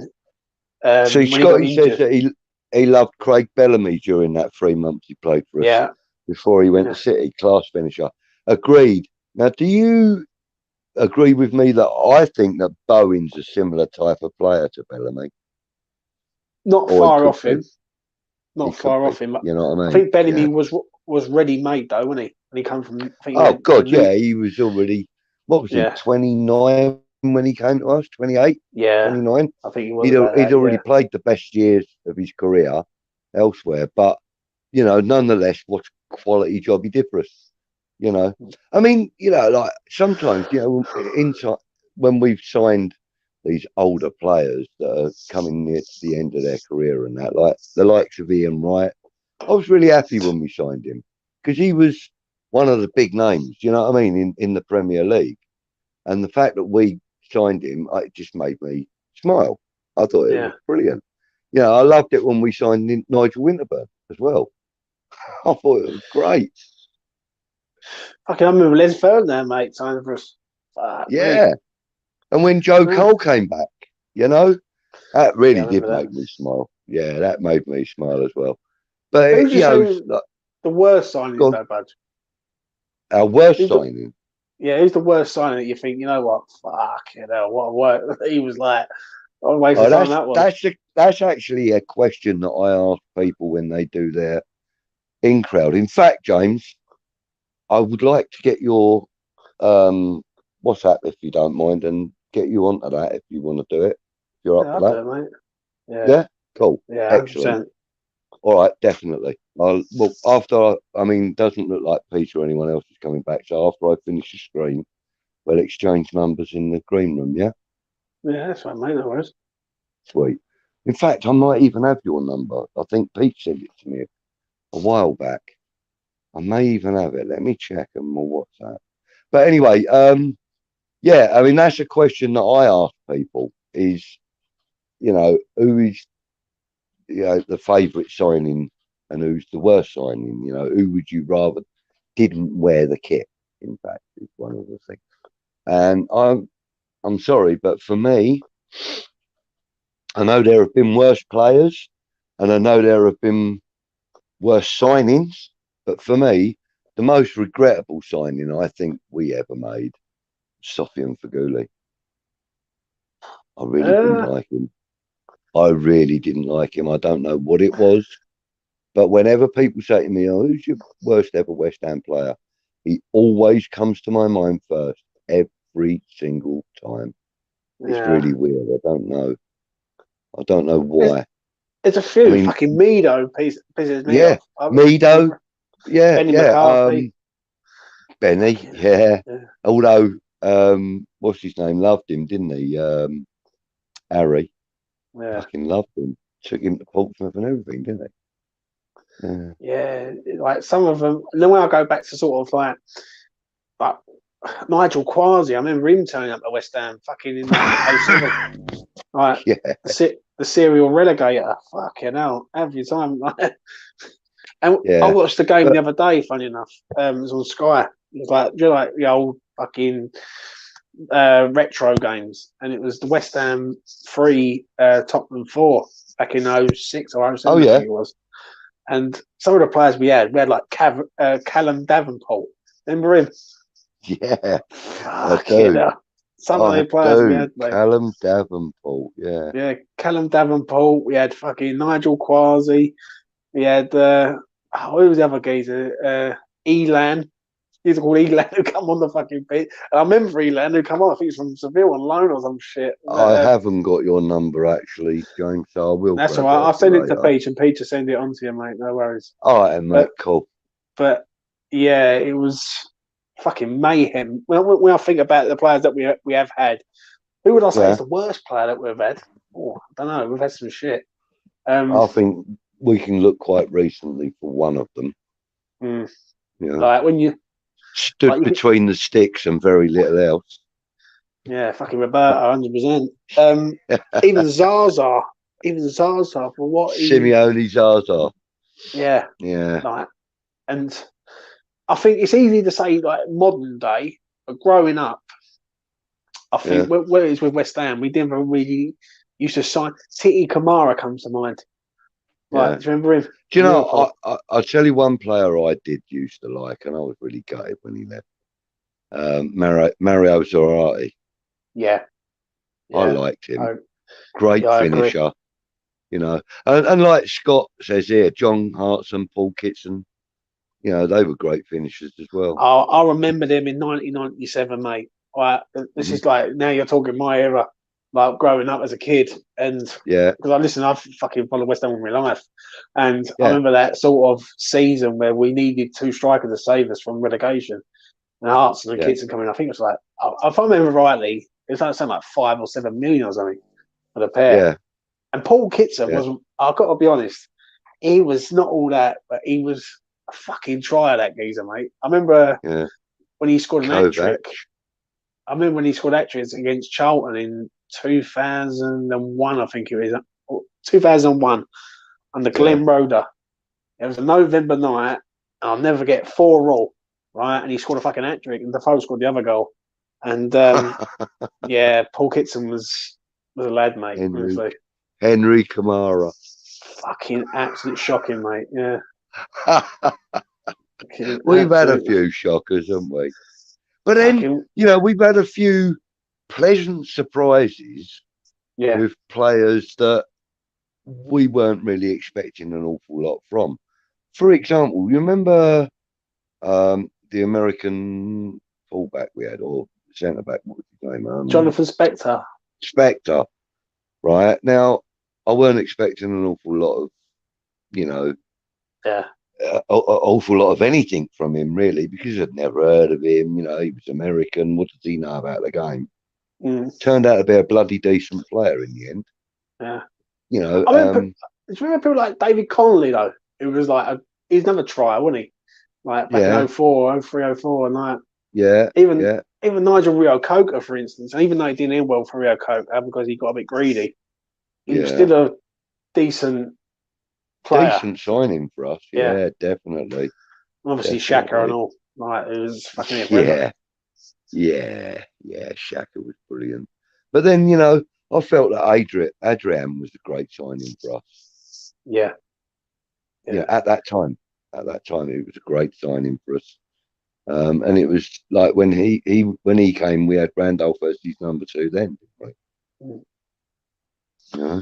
So Randolph's been around quite a long time. I think we signed some good players. Obviously, we always look at the shocking ones. Excuse me. And some people look at like who was it? Guy Demel. Remember him? Oh, what a player! Loved him. loved him. And you had Alunga and all. Loved him. Yeah. Remember Alunga? Yeah, I remember him. But I really loved him. You know, think about fucking hell, what is wrong with me? Anyway, let's move on. Who have we got in the chat? Thailand Paul's in the chat. Darren Higgins is in the chat as well. Quality signing from the championship with Connolly. Scored on his debut at Preston. Yeah, I remember that.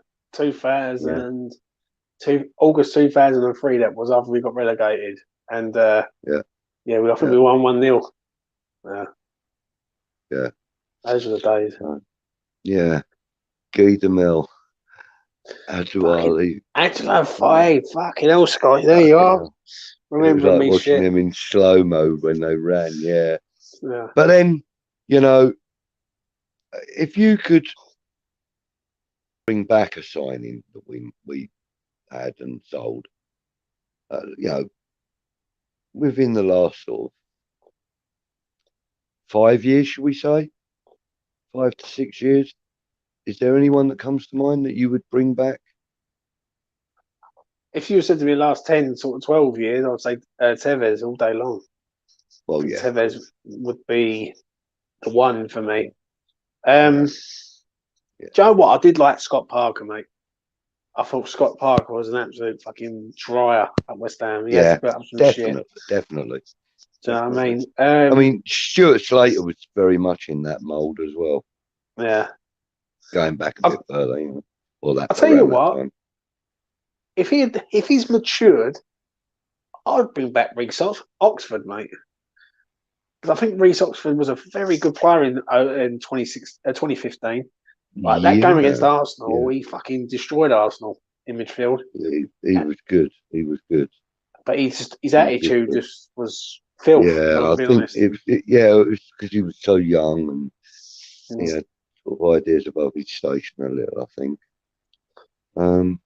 Yeah, you know, for me, I think the one player that we've sold that I would bring back in the last 5, 6 years or so, I think, well, obviously, I would love to bring Payet back. Yeah, Payet would be a good one, yeah. But I think for me, one of the players, he'd have to be given a little bit of a youth serum or something because he's a little bit too old now. But the one player I would love to have back at this club is Ginge. I mean, what a staunch player he was, you know. He was so damn strong in defence, you know. What did you think of him when he moved to Villa? I don't think he played his best games at Villa, if I'm honest. He fucking scored against us, didn't he? I remember that. Yeah, he was decent, and he scored against us. And you know, if I remember rightly, his muted celebration was respectful. But I don't believe he played his best games at Villa, although he was good, great. Yeah. But I think his best games came at Upton Park, if I'm honest. I think that sort of 14-15 era, and even the last year at the Boleyn, I think that was when you see the best of him, if I'm being honest. Yeah, I do too. I think at the LS, I don't think he was the same big. I think he got What about Balbuena? Did you like him? I thought he was right. I just think I was quite surprised that he left, if I'm honest. I think he just didn't play enough games, if I'm being honest. I think he was okay. I think that season with Diop, the first season they arrived with Pellegrini and all that. Yeah. Let's be honest, they was fucking pretty decent. Do you know what I mean? Yeah. He scored a winning goal in one game, didn't he? I'll never forget when he got fucking yacked down a Chelsea player and got sent off. Fucking hell, that was like couldn't even make it up, could you? But it was a Chelsea player, so he deserved it. I always tell my brother things like that. He loves it. But anyway, listen, James, we've been live 3.5 hours. I've been live 3.5 hours. So I am going to kind of bring an end to this. I want to thank everybody that came in, everybody that commented.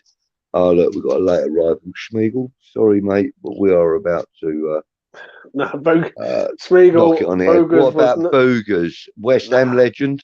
Well, only for being useless. Being fucking mad. That's about it.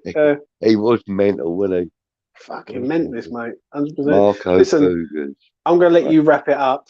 But okay, mate. Peter's got my number. If you want it, I'll get him. I'll get it off him. No worries, mate. Right. No danger. Brilliant. Cheers, James. And you take care. We will definitely sort something out and get you on the in crowd, yeah? No worries, mate. Take care, mate. Puckaroonie. Cheers, buddy. I'll talk to you soon. Take care. Right. Thank you very much to James and obviously to Peach and Reese who popped in earlier. Thank you to everybody that's watched, anybody that's endured the full 3.5 hours. Well done. Congratulations. And if you have been here for 3 hours or more, you're worse than I am. You're mental. That's all I can say. Look, Peach is back now. So I'm bad. I'm about to wrap it up, Peach. I know, but when you said wrap it up, I was like, okay, I could talk about like some Smell and I could talk about caramel, but it's really said like caramel because I don't know how the F you guys started talking about Guy Demel. That's like almost doing the Trevits and the Revits. How you going to talk about players? Yeah. We were talking about players, and James asked me the worst player that I felt that we'd signed. So we just went for a whole list of about 30 of them. What about Benny McCarthy? Remember? Yeah, we mentioned him. Yeah, we mentioned him, and we also mentioned how much Harry liked him and he loved him. He used to call him Benny and all this, didn't he? He said, my Benny and all that, and he took him to Portsmouth. So who are your three worst signing? Hello everybody, I'm back in effect. Budgie has held it down like a general. How do you mean? Yo, I'm not playing, but like big up Johnny Ibrox is in the building. But who would you say your three worst players that we've ever signed from? Okay, so as I said, I never liked Stoffy and Faguli. He was one of the players. I didn't like him. I didn't really class him. I didn't really rate him very much. He was class, Stark. He was class. I didn't rate him. I think. What about Edmilson Fernandez? Mate, he weren't as bad as some people credited him for. You know, that's what I'm saying. He weren't that bad. So who's your second? So my second player that I think we should never have signed. Yes. Would probably be Boogers, if I'm honest. Yep. And who else? I suppose the obvious one would have to be Roberto. Really? That's interesting. Mine are totally different than yours, dog. Mine are totally Hmm. different than yours, dog. Like my first one would be Mark Noble. My second one would be Declan Rice. My third one would be Joe Cole. Like get rid of What? them. Why You did they wish it? You what? worst players ever? Worst What players ever. are you drinking, man? What are you drinking? No, Honest to to be God, that paint stripper ain't good for you, bruv. no, I just want. I just listen. I just wanted to like stir it up a bit.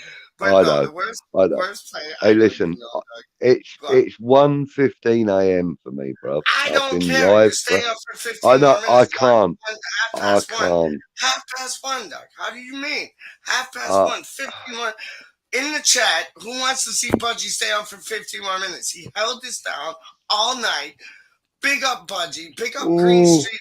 Big up E20 Zone TV. How do you mean? Yo, he's let's just go on agreed to do official. the in crowd, by the way. What's that? James just agreed to do the in crowd. I love it. I love it. And we need to Yeah. do I'm in the crowd. And I'm in the crowd will be people interviewing Budgie. I love that idea. I'm in, like, you got the in crowd and then you got I'm in the crowd. And I think, like, Kieran could interview you. James, Fat Boy Fever could interview you. Kimmy K could interview you. I could interview you. Becca could interview you. Happy Hammer Red, Yeah, Anton, yeah, Rusty but B, people would everybody. get sick of it after No, they after won't. that, wouldn't No, they they? won't, Yeah, they because would. you have stories, dog. You have stories. So my three worst players. One is Rufus Brevet. The second one is Benny McCarthy. The third one would be who's the boy striker up front? Uh uh uh uh Noland, I think his name was. Was he a striker or not a striker? Joby McGuff was in Joby this. McAnuff. McAnuff, sorry, he McAnuff. was in the side at the Yeah, same time, and then there was a boy yeah. Adam Nolan. But no, that Connolly guy, I thought Connolly was shit. Like apparently, like Pardue was in charge of the team back then. Oh, really? Scott would get rid of George McCartney? No way, George McCartney would. Me neither. Northern Oh Irish man, international without back McCartney, then. you would never have had the You get Beatles. me. You get me. You get me. George No, but McCartney. George McCartney, I love his passion for Me the too. club, man. You know who I like, dog? And I put him even in my Russes, my Hammers 11 was Gary O'Neill, dog. I thought he was a player. I thought he was a player, man. I really did. Like he had a bit of something about him, man. What about Lucas Neal? Oh, what a captain, what a player, what a man. What a man, what a captain, what a player, what a man. He's in my, like, I said this on streams before, so people get bored, like I'm talking like scratch records and big on galore. But it's like Lucas O'Neill, Budgie. He used to take the Lucas players Neal. out. Lucas Neal, not O'Neill. I was thinking about Gary O'Neill and Gary Green. Gary Green, I thought he was dope too. But like, no, Lucas Neal, he used to take out players, like, because he was the captain of the club. He used to take them out for a coffee, a pint, a margarita, whatever they were on. And he used to have a word to word with them, proper chinwag about, like, listen, you need to do this, you need to do that, but I'm here for you. So anything you need, I got you. Like, he was kind of like myself and you. Like he was one with the club. And I thought Lucas Neal was a fantastic captain. Honestly, one of our best. One of our best. Yeah, he was great. He was great. I agree. Yeah, I thought so too. Marlon Harewood. How would you rate Marlon Harewood, man? What, in the way of like legendary status and stuff? Just as a player. As a player. Marlon Harewood is one of the players that I admire a lot because me too. You know, he was like, but listen, he was like a 1990, not 1990s. He was like a early 2000s, late 90s version of Michael Antonio for me. I agree with that. You know, he was like a horse at times when he wanted to run. All right, he didn't always run fast or always run, but but he would always get himself into position and stuff like that. Very similarly to the way Antonio does. He was the equivalent to Antonio back then, in my opinion. Great player, loved him. What about Ricardo Vaste? I think that was his name. Yeah, Ricardo Vaste. He helped us get back into the Premier League, didn't he? Honest, he like him and Zamora, I think it was, man. He did indeed, and so did many other players, but Ricardo Vaste scored that goal that really made the difference. So he did, didn't he? There'll always be that iconic game. Moment. Game iconic game for him. Yeah. Yeah. There are many players that we can talk about, discuss. Not least of all, our ever present, well, not ever present, but always in my mind is Trevor Brooking. I know a lot of people out there don't know Trevor Brooking's career like I do, or perhaps you do, Pete. Trust me when I tell you that if there is a legend in this club, other than the obvious, like Bobby Moore and that. If there is a true legend for West Ham, Trevor Who's Brooking. That boy? Trevor Brooking is the man. Yeah. Phil Parks. Oh, Phil Parks, legend. Mervyn Day. Yeah. They're all like we've had some legends in the club, but right now I've always respected this about David Moyes, Budgie. When he was at Everton, he didn't after Rooney left and this, that, and the third, he didn't have your 1-2 go-to players that were going to steal the game away from anybody else. He always had a team playing as a team, and he has us playing like that right now, and I absolutely love it. We don't need to have the one standouts. We don't need to have the Payets, the Tevezes, the DeCanios. He has us playing like a team, so all of them together are the Tevezes, the DeCanios, the Joe Calls. You get what I'm saying? I sort of alluded to it earlier that I think that our current squad of players, our core squad, the ones that we admire on a weekly basis, as it were, I think our core squad of players right now, James asked me a question. He said to me, do you think that Canio could cut it in today's game in the Premiership? When he was at the age that he was when he was playing. I said, or even between these mid-20s to his early 30s. He came to us when he was in his 30s, though. No. Yeah, I believe that if you picked DeCanio up out of the year 2000 and popped him down in the middle of this squad of players that we've got right now, I said that I would believe that he would be as prolific in front of goal, as in goal threat, as I didn't mention Bowen before, but I will now. I think he would be as prolific as Jared Bowen, or as Raheem Sterling, perhaps Sadio Mane. No, you're 100% right. He might not score as many goals as Son and Kane do together, he'd be involved. He'd be involved. But he would get a massive amount of assists as well. So I believe that pick that Canio up and put him in today's squad. Yes, he would survive, and yes, he would thrive, and yes, we would survive and thrive too.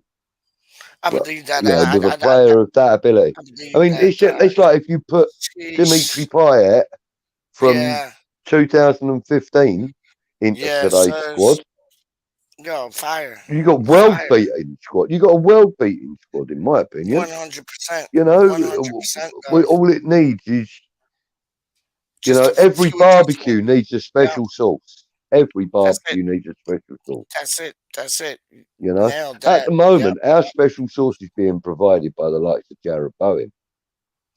100%. And Fornals and Lanzini Well, and Bryce. Fornals is the worker. I mean, he He is in doesn't workhorse. Yeah, really do the he doesn't really do the exciting stuff so much. but He he does does the the hard tough work. work though. Yeah, Yeah, he he does the does the hard tough work. work.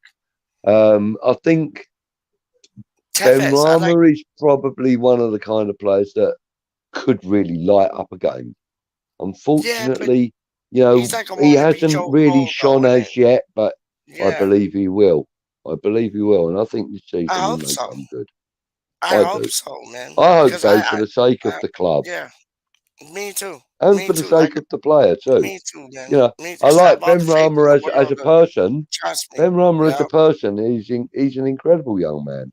You know, the you get way me. he involves his family when he has a good time and good day, a good game, 100, and that. You 100. know, listen, that boy is as likable as any other Yeah, member of the squad. You but know, it's messed up how like how it's Moyes been brought Fornals. unfortunate for him in gameplay though. It really I has. get you, but like I like how Fornals was brought into West Ham and in the under 20 like World Cup. Like he was like literally on the left wing, attacking winger, like scoring goals, assists, all that. But Yeah, Moyes has transferred him in to like a workhorse. And he's listened and he's done so. The other boy who listens to Moyes, and you can see it on the pitch whenever he plays, is Ben Johnson. He yeah, listens to like Ben Johnson listens to Moyes like he's God, and I love yeah, that. Like yeah, honestly, I love that, and he's transformed for now. So why can't he transform somebody like Ben Rama? He mm, can. Honestly, like Ben Rama, I always say this. He does six tricks, flicks, and whatever kicks, but he should pass it on like his fourth flick or trick or kick. And when he learns that and he learns to like pass it off and then run yeah. into space, I think that's when we're going to see the best out of Saeed Ben Rama. I really I do. agree. I I really agree. I do. think he just needs to calm his game down just Yep, a tiny you're little right. bit. You're right. Think more on end product than get like if you're going on holiday, you're thinking about the destination, not the journey. No, Now, 100%. Yeah. every player's on a journey, and Yes, every sir. player's on a journey within every game. Yes, But sir. Saeed Ben Rahman needs to know where the bus stops are.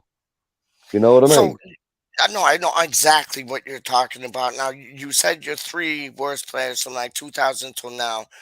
Yeah, This season coming up, who do you yeah. think the three most important players going to be in our squad? This season coming up right now, who like what we've signed and what we have like under the table, who are going to be the three most important players in the West Ham United squad for 2022 to 2023? Easy for me. Go on Three then. names that come to mind so Let's easily: have it. Let's have it. Rice, Zuma, Bowen. See, okay. I In that agree with order. Rice. Okay, In that I'll order. go. I think I'll go Rice is the different. most Go on. important player for us this year. I think I don't. Zuma is the second most important player for us I this don't. year. And I I think don't. Bowen is the third most important player for us this I year. don't. I No, don't. okay, I fine. don't. Who do you put there? Who's Alfonso your Areola, number one. Number okay? one, Alfonso Areola. Number two, I would put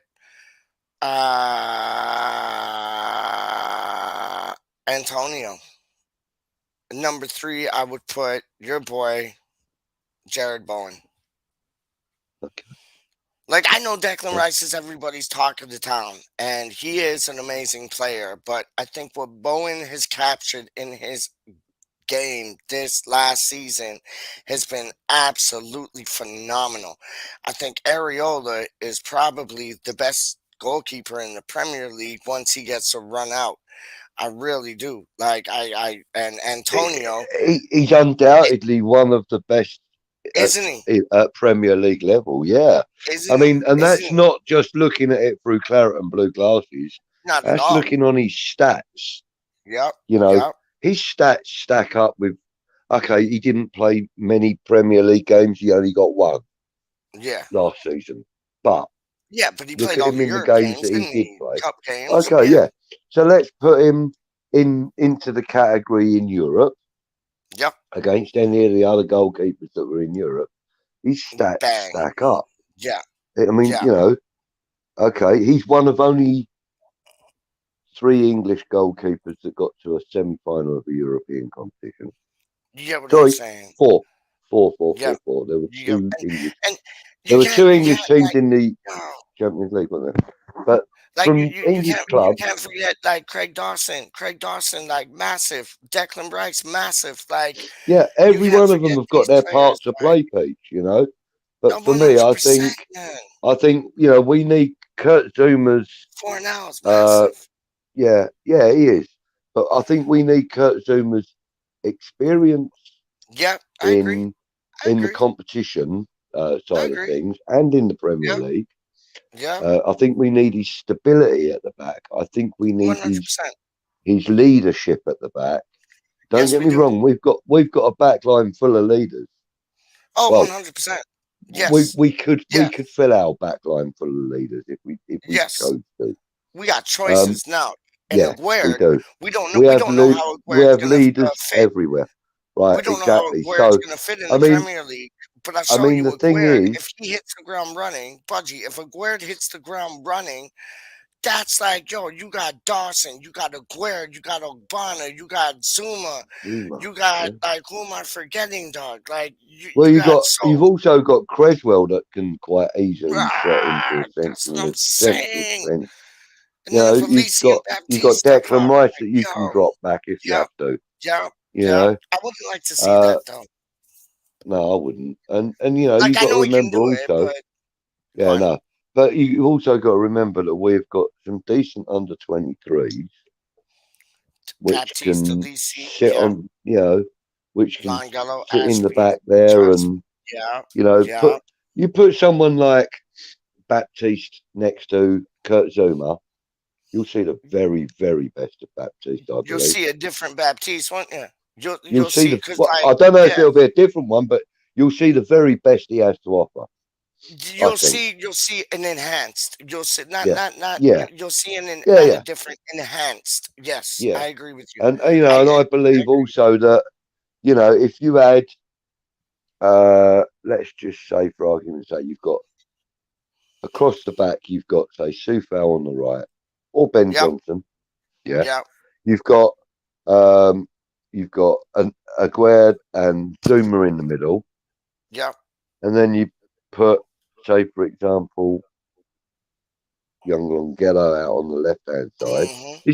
This is purely hypothetical, and I'm just No, 100, probably 100. talking crap. But Yeah, you put Longhello out on the left, and then you put Fornells big right up. in front of him.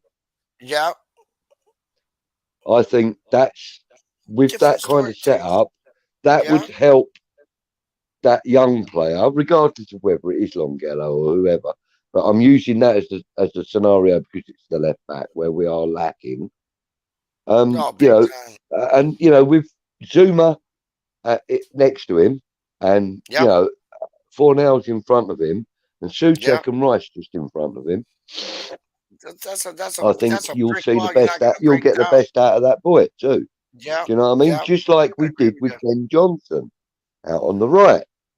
You know, we So had are him we out on the right. We had Bowen in yeah, front of him. You 100? know, which gave him confidence. Are we selling Sonny Perkins, or is that just like I jibber don't know. jabber? I think he's asked for a transfer. But that's his agent, isn't it? That's like Glenn Well, Johnson's don't know. agent, Defoe's I agent. don't know. Like, no, that's our But the thing agent, is, straight up. West Ham have accused, well, not accused, but they've stated that they believe What that happened? he's been attracted by another club. He's been attracted to Who leave do you think West that Ham club is? by another club. Brentford? Well, there's been rumours that it could be Brentford or Tottenham. Oh, you know But what? I thought that I said it before on the stream, and I'll say it again. Like, I know when you sign for a club, you gotta pretend that you've supported that club and know their history and this, that, and the third, and rah, rah, rah, ray, tay, tay, tay. But when Rich Arlison did his little video for Tottenham, I thought that was so fake. Like, I thought that was so fake. Like, You went there for the money, my G. You did not go there to become a North Londoner and like play for Tottenham Hotspur. You went there for the money. And it's like I love when people come to our club and they're like, I really don't know the history. Like I'm gonna learn the history, but I don't know it. Yeah, Like I that's understand that it has genuine. a long and rich history, but I will learn about it while I'm here. I love that. I love because Mm, that's being honest. Like that's not yeah, being like, oh, yeah. I've supported West Ham my whole life. No, you haven't. You No, supported like Inter Milan, AC no. Milan, But in PSG, fact, I think Barcelona. when Pablo Fornals did, I'm going to check on it later. But I Please do, think when please he do. when he did his first interview for the club, Hmm. I think what his words were, I'm really happy to be here. I'm Yep. I'm not quoting him word for word. I'm No, go on. summarising what I I can get you. I remember. get you. I get you. I I get you. think he said, "I'm really happy to be here. Um, Excuse me. I know of West Ham, Yep. and I'm sure I will fit in or something of that I description. love But that. you I know, love that. look who's in the That's house, honest. bro. Look who's in the Who's house. in? Oh, flipping how he always has to ruin the party, doesn't he? Like if you don't He got ain't Rice ruined coming on, nothing, mate. he No, ruins the mate, he hasn't party, ruined dog. a thing, bud. He has, dog, because homeboy, Clips, like, you're yo, welcome, bruv. And no, if Peach no, keeps giving you no, grief like no, that, no. come and get Homeboy come comes and on. get a special subscription at Green Street Leeds. I'll treat you Yo, right, bruv. Don't you homeboy worry about comes that. on and he's like, I'm taking a break from YouTube. I'm doing this and that. And it's funny how West Ham Clips leaves and then Charlito comes like right in. Just saying.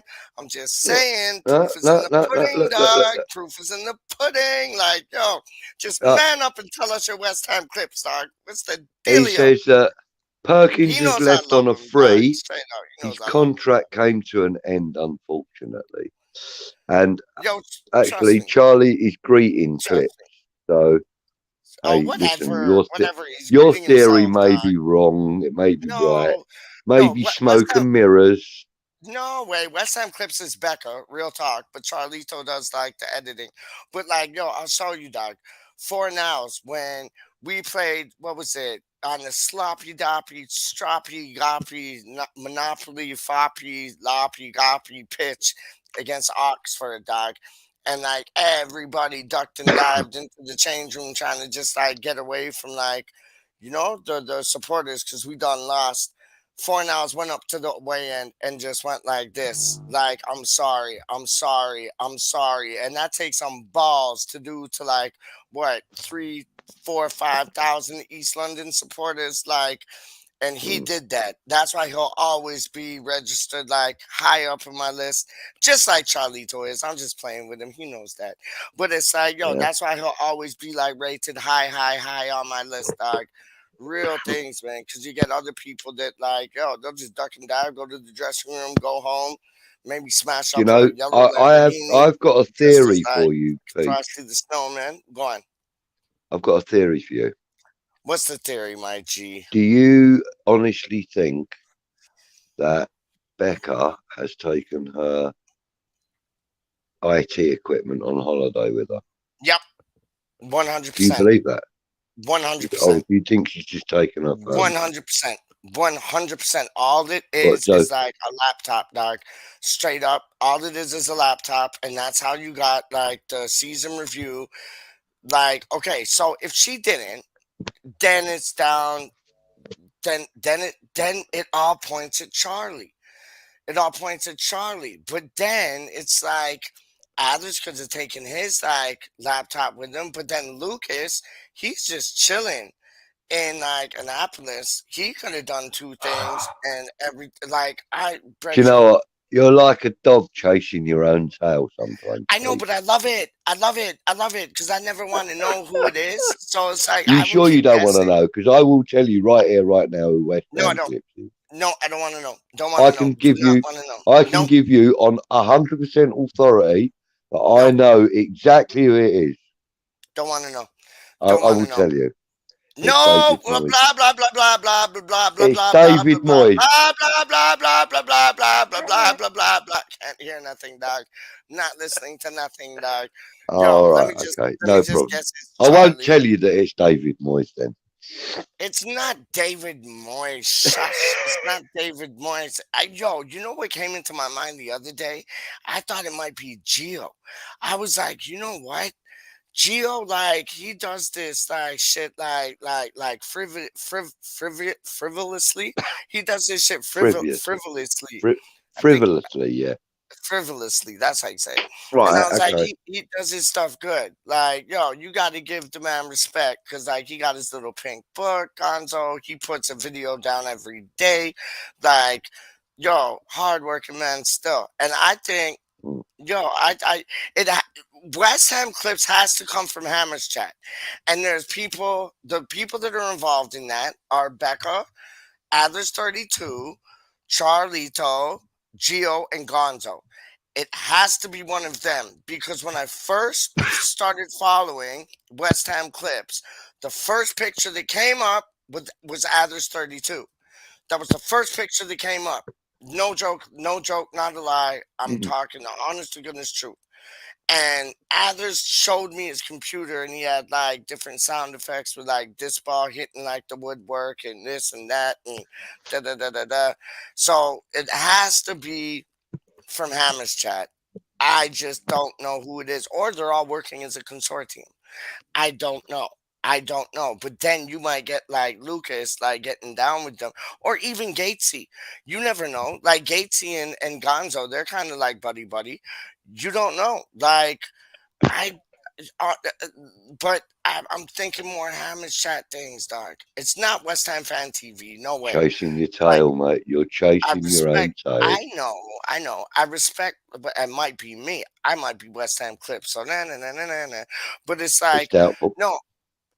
West Ham Fan TV, they do a wicked show. That's why they got so many subscribers. Like the boys there, good people, dope people. I can't see it being any of them though, because they're more focused on their Friday night pints and all this and that. And I love them things. And the day On the after, the surface. day tomorrow. Oh, On the 100% for the surface, yeah, definitely. But, you 100%. know, who knows what goes on behind the camera? But then Who you knows? got West Ham Network, and I can't see Anton, Rusty B, or Stato doing a West Ham clips. I love and respect like all that they do, but I can't see them doing a West Ham clips. And it's It has definitely to not be Hammer's Stelios chat. because he don't know one end of a computer from the other. He got a new channel. It's like West Ham. I know he got a new I know. channel, West Ham View. No, West Ham Voice. Right, that's it. I knew it started with a V. The West Ham Voice is dope. He did a show the other night, and Yeah, he's he doing went his Monday night, West Ham Weekly. weekly. Yeah, But he yeah.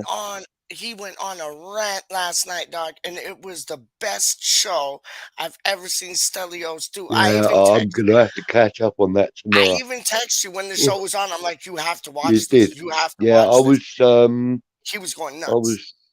I can't remember what I was doing. I was working. Well, that's why then. 100. Mm. 100. That's why. But he was But listen, Peach, I am going to go now, mate. It's nearly All 1:45. right. You're allowed. I You're have allowed to to be leave now. somewhere at 9:30. You're I have an allowed to leave appointment. now, dog. Straight up, Thank you you're very allowed much, to leave sir. now, dog. You're very welcome. All right. Yo, hold on. Let's give the people. This is Budgie's work. Hold on. My mouse doesn't want to work when this is Budgie's work. Why is that happening? Hold on. I will hold on. Hold up, it'll probably come up in a minute. Mine does this when I'm on my laptop. Oh, I know. It's mad. Hold on. This is because you put it in brands, didn't you? The bakes. Yeah. Do you want me to do it? I could do it really quickly. No, I'll do it, Doc. I got it. It's right here, Doc. How do you mean?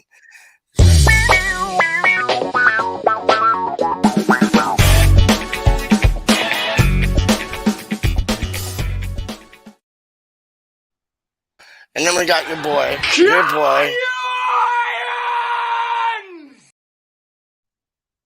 Budgie, say bye-bye to everybody. Because you know what? Goodbye. We love you, Budgie. We do. We love you, Budgie. We do. We love you, Budgie. We do. Oh, Budgie, we love you 100%. Honestly, thank you very much. Thank you for joining us. If you stayed for the whole 4 hours and 3 minutes, you're a nuttier person than I am. Even Peach had to go sometime. But hey, I know why, and I understand. It's all good. Yeah, and WeStHaM's down for a little while, and you know Pardon? we've got lots and lots of things out in the open tonight. We chatted about lots of stuff.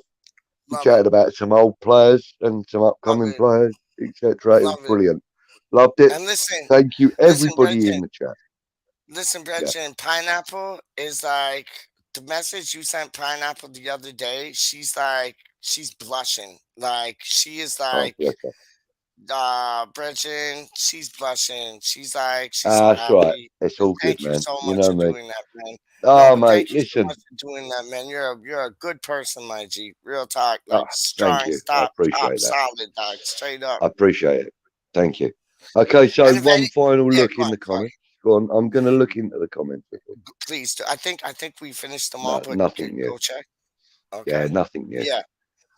Okay. Everybody's had enough of us. They just want us to like piss off.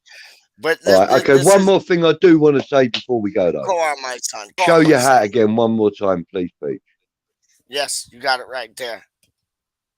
DT38 Foundation. Yes, sir. www.dt38 Foundation. Yes, sir. Make a donation, please. They help. They're trying to help testicular cancer, trying to Yeah, find a Bobby Moore cure, things. treatments, etc., etc. Dylan 100. and Bobby Moore as well, obviously, as you just said. Absolutely, Yeah, if you can man. make a donation, guys and girls, feel free, and please do. Any small or large donation is gratefully received. So, Yes. on that note as well, just one more little plug is for Iron Supporting Food Banks. If you can help them, Yes, do. please. You know where to find the link for Big that up, too. John. Big up, John. Trust me. He does Doing a fantastic. good job, John Yeah. does. Great, Honestly, great man. job. And don't forget, you know, the coming the coming season, we've got the transfer window leading up to it and into the first 2 weeks, is it? Yes, sir. Season. You know, Yes, sir. we're keeping our eye on that. Like I said, I don't really do transfer speculation too much, but if there are any signings, any confirmations of signings, we will bring you the news. Hopefully 100%, Budgie. Hopefully before Charlie and his lot get on it. 100%, Budgie. Thank you very much for So, coming on, my G. you're so welcome, mate. Thank you for the key It to means the a lot, though. door. I don't think people understand how much it means, man. Because this is my like, I never met this man like in person, but like we just like understand one another. We understand WeStHaM. We understand like good human beings in life, dog, and it's a beautiful thing. And we love our music. We love our WeStHaM. We love Yeah. our fry We ups. we We love share a all lot of in them. common. We love We our do mothers. share a lot Like, in common, trust me, but we have our individuality as well. No, So, the 100. oh, look You're who's coming just turned collected. up. You're coming collected. I'm off for the Rocket Dog. Straight up. Who turned up, dog? Kieran. Oh my days. Wizard of Aussies. Yeah, Wizard mate. of Aussies, dog. I'm about to leave. I don't know if Pete wants to crack on, and if he does, No, listen, I can, you know, I can give up my seat for Kieran if you want. If you want. Anyway, I'm no, going to be there. I'm You're outie done. like Kurt Gowdy. Yeah, big up Charlito. I didn't go through Charlito's comments because I was just having a laugh. Perkins has left on a free. His contract came to an end, unfortunately. I hear that. That's weird. Oh, Yeah. Scott the chef is in the building. Yes. Yeah, Okay. loads of people. Right, guys and Oh, girls, love that. you all. Love I'm going to that. go. Love I that. will leave you to end stream, Peach. Take Okay, care of thank you, yourself. my friend. We are always We'll try to. We'll try massive to. and come on, you eyes. Love you all. Lovely. Right, Kieran, I'll speak to you soon, buddy. We'll talk, but I'm out of here. Take care. Love you all. Okay, love you, Budgie. Peace out. Let's have it, man. Let's have it. Let's have it. You already know what it is. You already know.